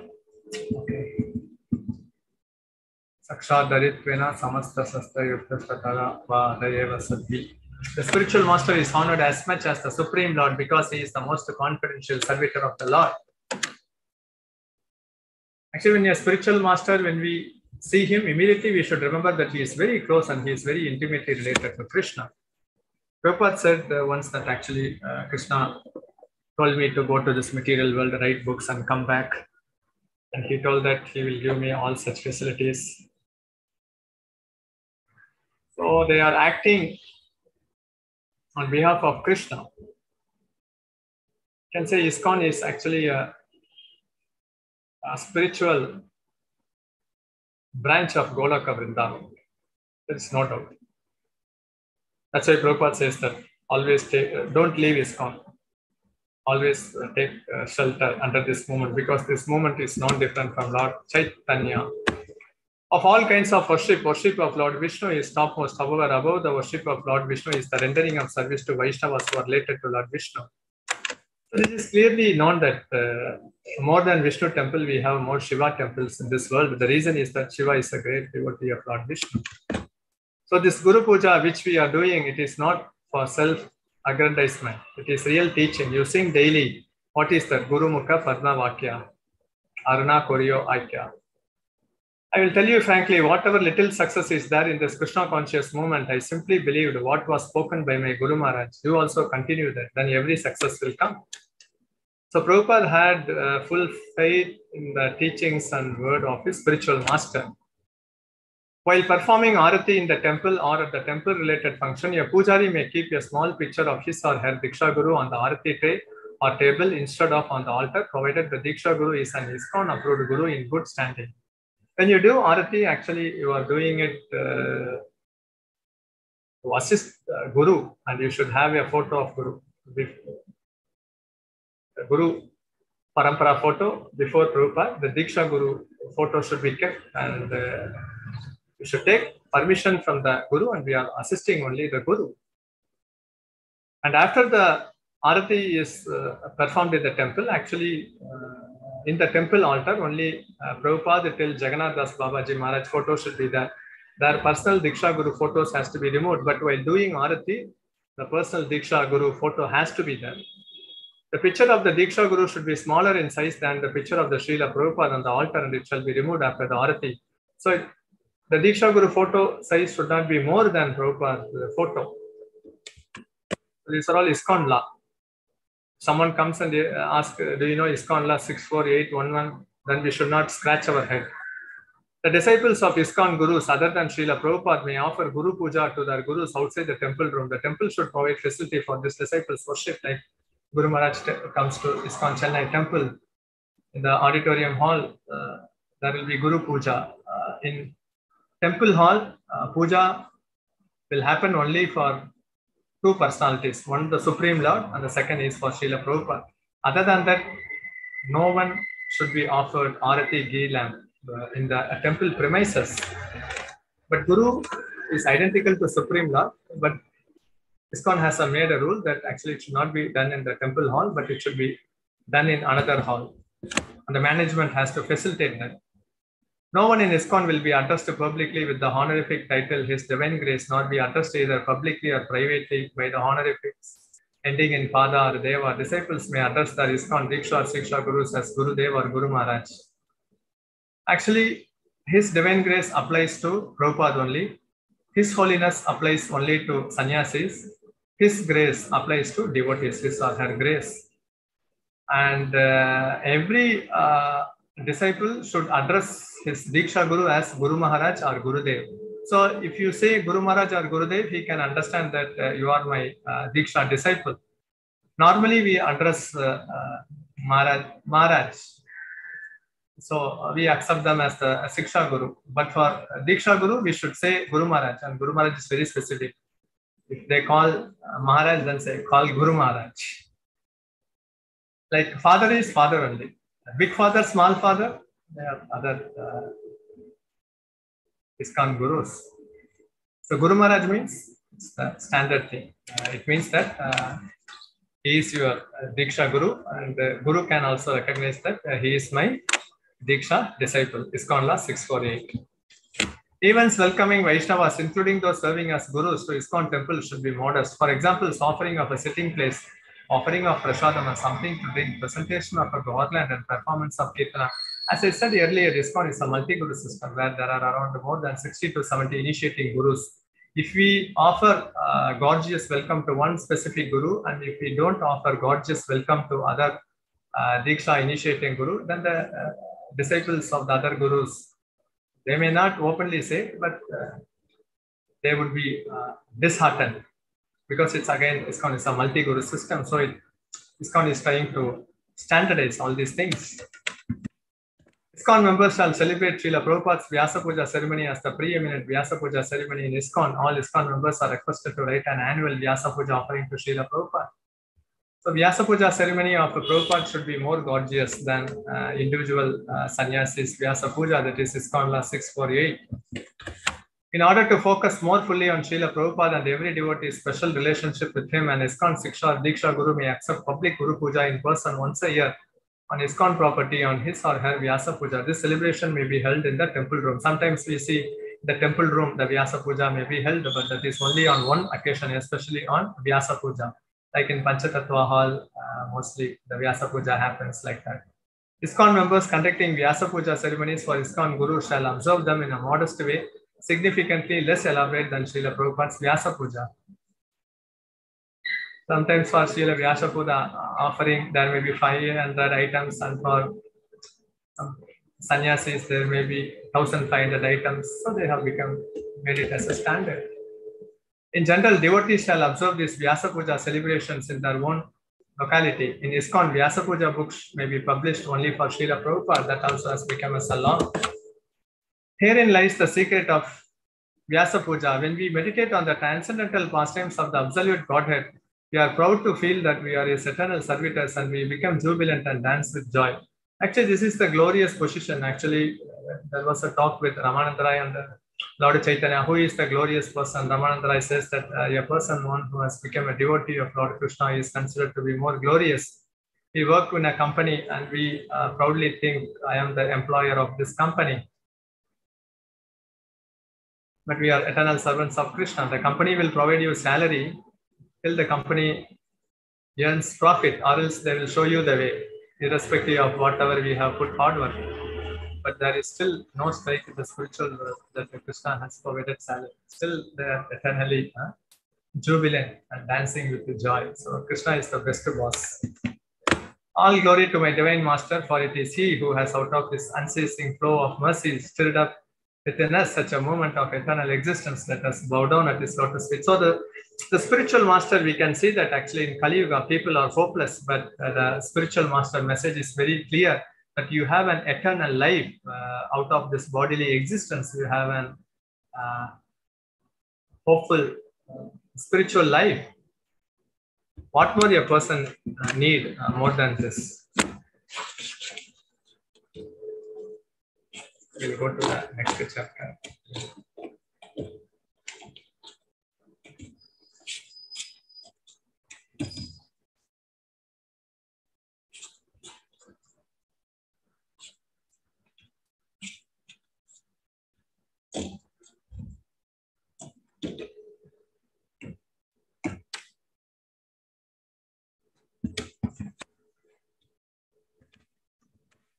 Guru Seva, Bapu Seva, and Vani Seva.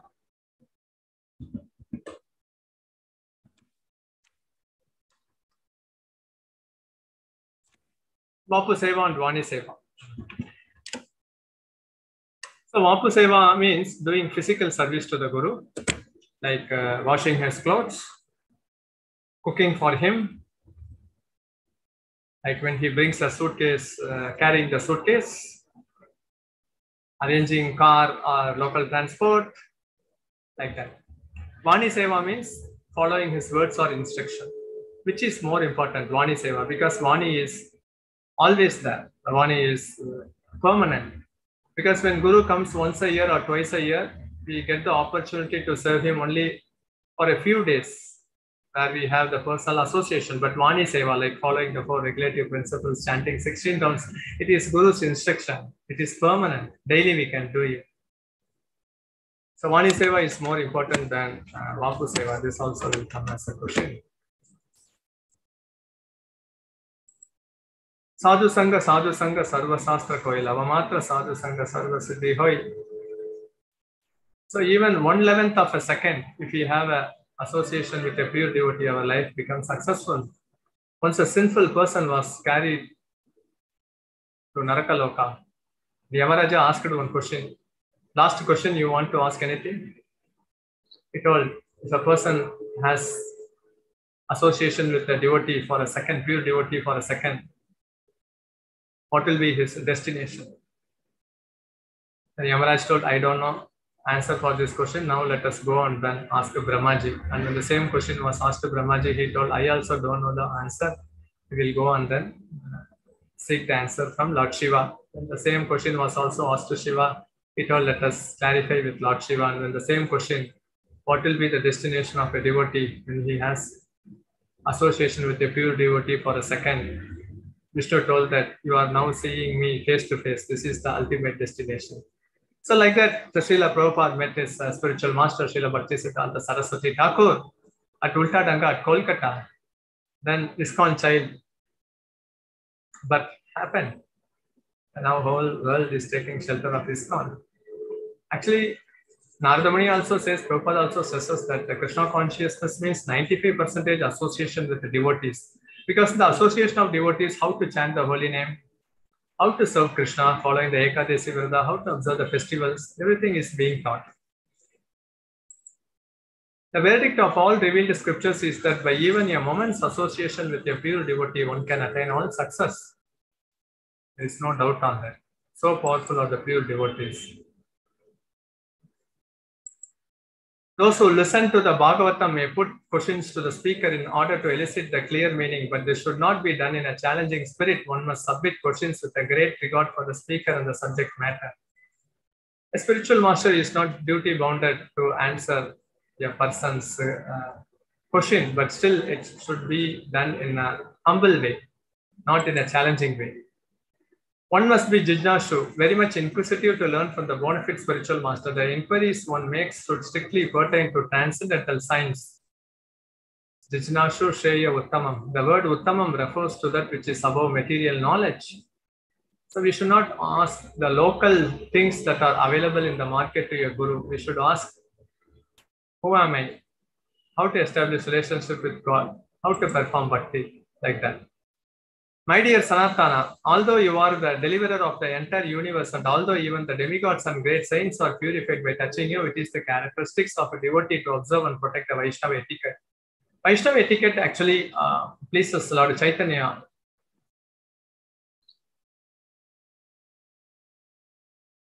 Humility generally is not appreciated in the material world, but is recognized by Guru Gauranga. A person becomes glorious when Srila Prabhupada came to Bhubaneswar. At the time, his disciple, Srila Gaur Govind Swami Maharaj was there. He once told that when Prabhupada came to Bhubaneswar, Lord Shiva welcomed him by saying, "Welcome Bhakti Vedanta Swami." So we can know that how actually these acharyas are famous all over the three worlds, and even the demigods used to worship them. And the devotees' beauty is the Vaishnava etiquette, especially being humble.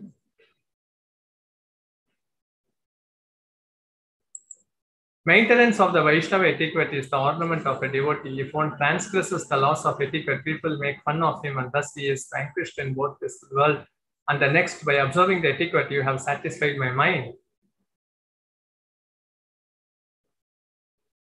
You can say, it's like an analogy we can say.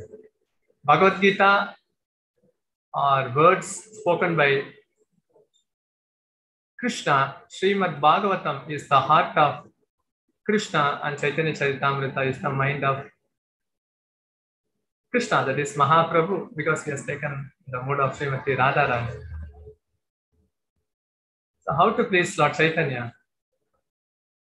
When you have good humble dealings with the devotees, although according to material vision, His Divine Grace, Srila Bhaktisiddhanta Saraswati Thakur Prabhupada passed away from this material world on the last day of December 1936, I still consider His Divine Grace to be always present with me by His Vani, His words.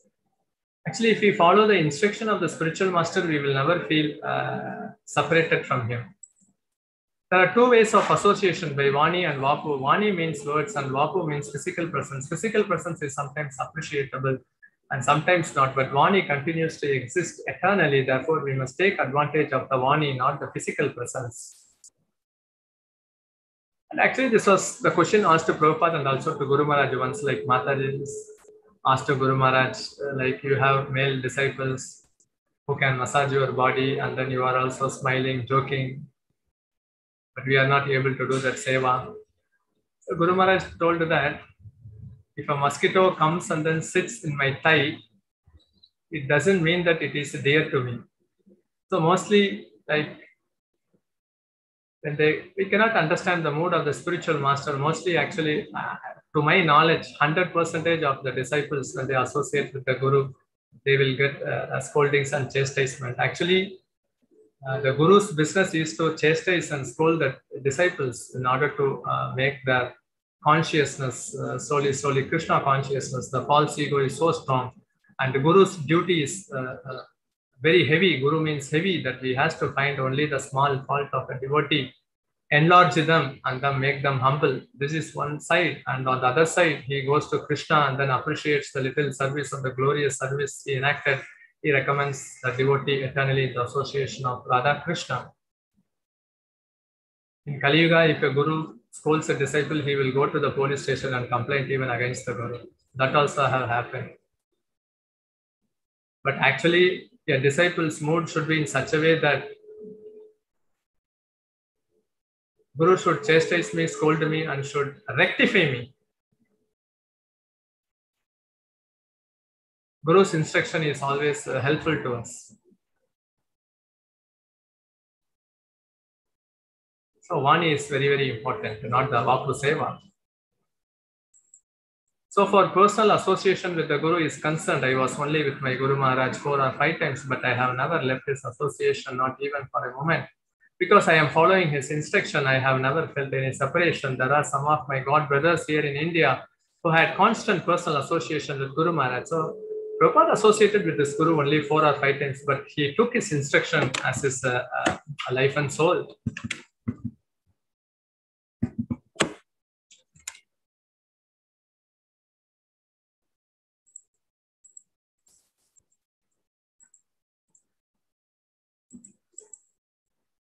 But who are neglecting his orders. This is just like the bug who is sitting on the lap of the king. He may be very puffed up by his position, but all he can succeed in doing is biting the king. Personal association is not so important as association through service.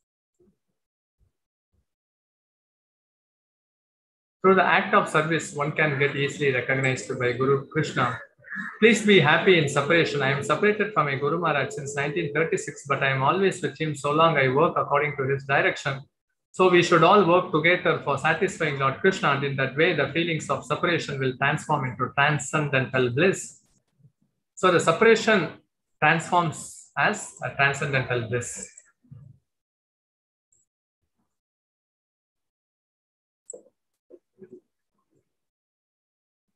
Let's see one more chapter.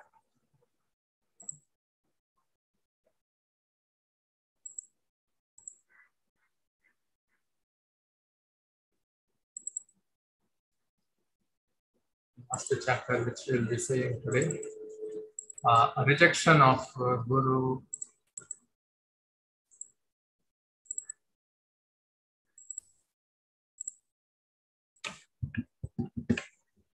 When can one reject a Guru? This will also come as a question. When he acts against the scriptures, as I told earlier, and he engages in abominable activities, when he acts against Vishnu Bhakti, when he loses the senses of discrimination, he can be rejected. Okay.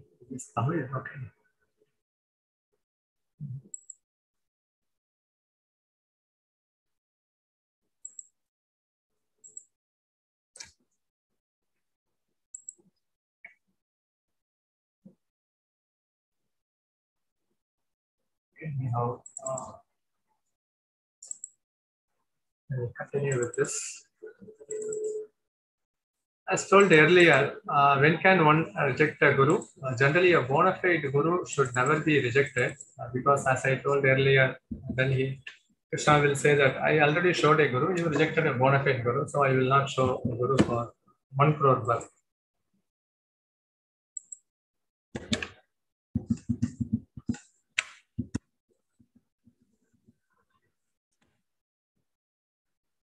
So when he engages in sense gratification activity, abominable activity, too much attached to it, he can be rejected.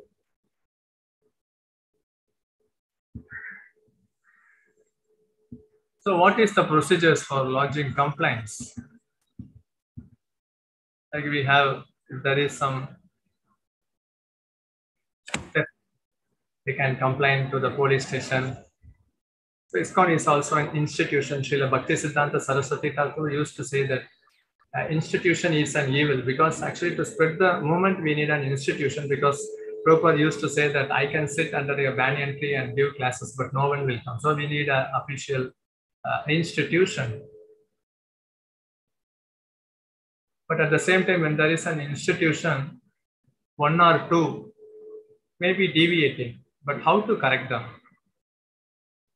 So if disciples has concern that the superior authority is not acting in accordance with the scriptures, he can consult the senior Vaishnavas.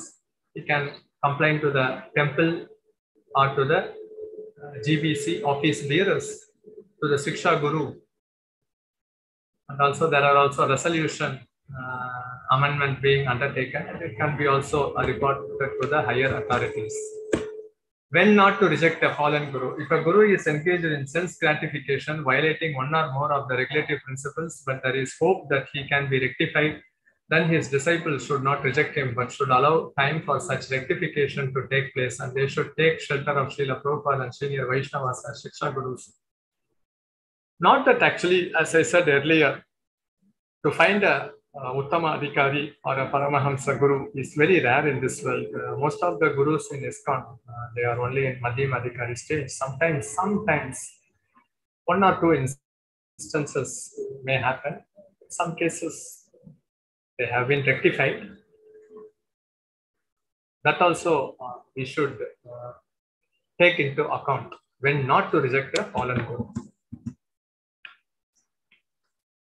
There is also the concept of reinitiation. Reinitiation can be done only if the Guru has fallen down. Otherwise, no need to get reinitiated. But if a Guru has fallen down, he has to be reinitiated. He cannot again remain under him and get spoiled. Who will reinitiate? That GBC will decide. In this zone, actually, this Guru can give the reinitiation. Like actually, as you said, Harikesha Swami Maharaj incident happened in Europe. Then actually some gurus were authorized to give a reinitiation. But generally, when the Guru is alive, he should not be reinitiated. Only in the condition when he has suffered a temporary setback. Rejecting a bona fide Guru is very, very offensive on the part of the disciple. So, Prabhupada says that through my instruction, you always remember me, let us be united. So, Guru lives in his transcendental instruction. I am always serving my spiritual master. I am never separated from my spiritual master. We will see the other chapter in Tamil. Let's check.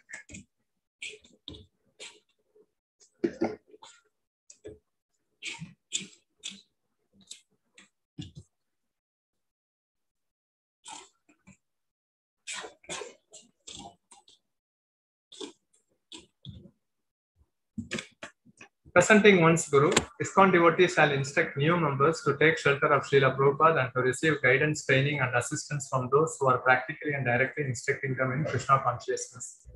ISKCON members shall choose when and from whom they wish to request initiation. They must focus their attention on Srila Prabhupada as the founder Acharya and as the preeminent Shiksha Guru. So the members, they should do their homework. They should also take their responsibility. ISKCON, we are facilitating. Gopaye devatam ishtam, gopaye gurum atmana, gopaye cha nijam mantram, gopaye nijamalikam. The meaning is that one should hide one's Ishtadeva, one should hide one's Guru, one should hide one's mantra, and one should hide one's Japamala. The mantra is certainly to be hidden because actually it is very confidential, told by Guru, only audible to the disciple.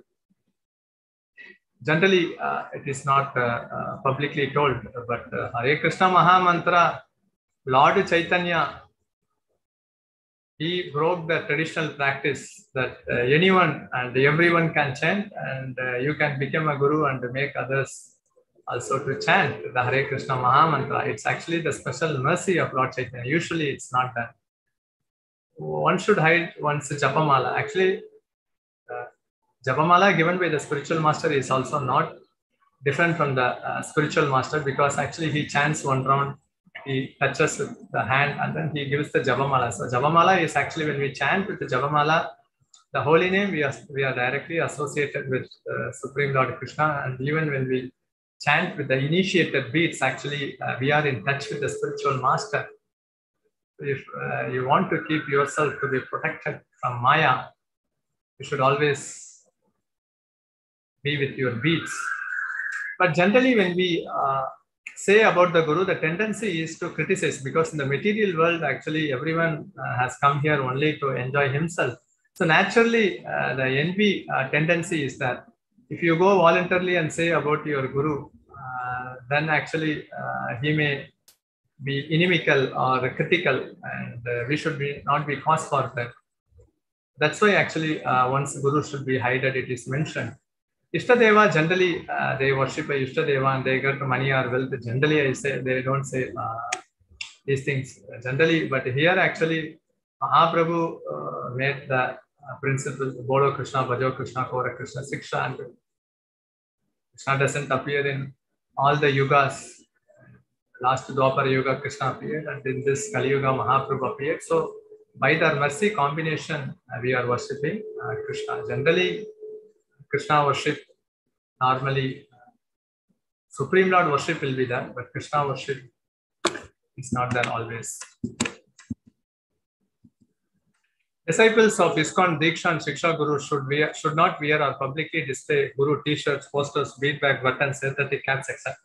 So now this has also become a law, because ISKCON is a multi-guru system. Why to create unnecessary group and factionalism? But generally, not to wear the Guru t-shirts. Maybe on Vyasa Puja occasions, they can wear like that. ISKCON temple residents may keep photographs of ISKCON Diksha and Shiksha Gurus privately in their ashram quarters, but are not to display them publicly on ISKCON premises. Promoting occasional special preaching events may be an exception. Like even actually for book distribution, devotees distribute only Prabhupada books, only on the occasions like Vyasa Puja, any special event, the books written by the Diksha Gurus are being promoted. That ISKCON Center officials shall be responsible to ensure that any and all websites published by the center prominently feature a picture of Srila Prabhupada on the introductory page. This picture should be larger than any other individual's photo. Sometime in temple's website, the temple president photo will be big and Prabhupada will be small. So they have made standardized. Srila Prabhupada should be addressed by his formal name and title His Divine Grace A.C. Bhaktivedanta Swami Prabhupada, founder Acharya of ISKCON. Don't advertise, rather follow. It is not enough to repeatedly advertise that one is a devotee of Mahaprabhu by saying, I am Gauras, I am Gauras. Rather, those who follow the practices taught by Mahaprabhu are understood to get the results of being the Lord's follower. Generally, we don't advertise a guru. Chapter.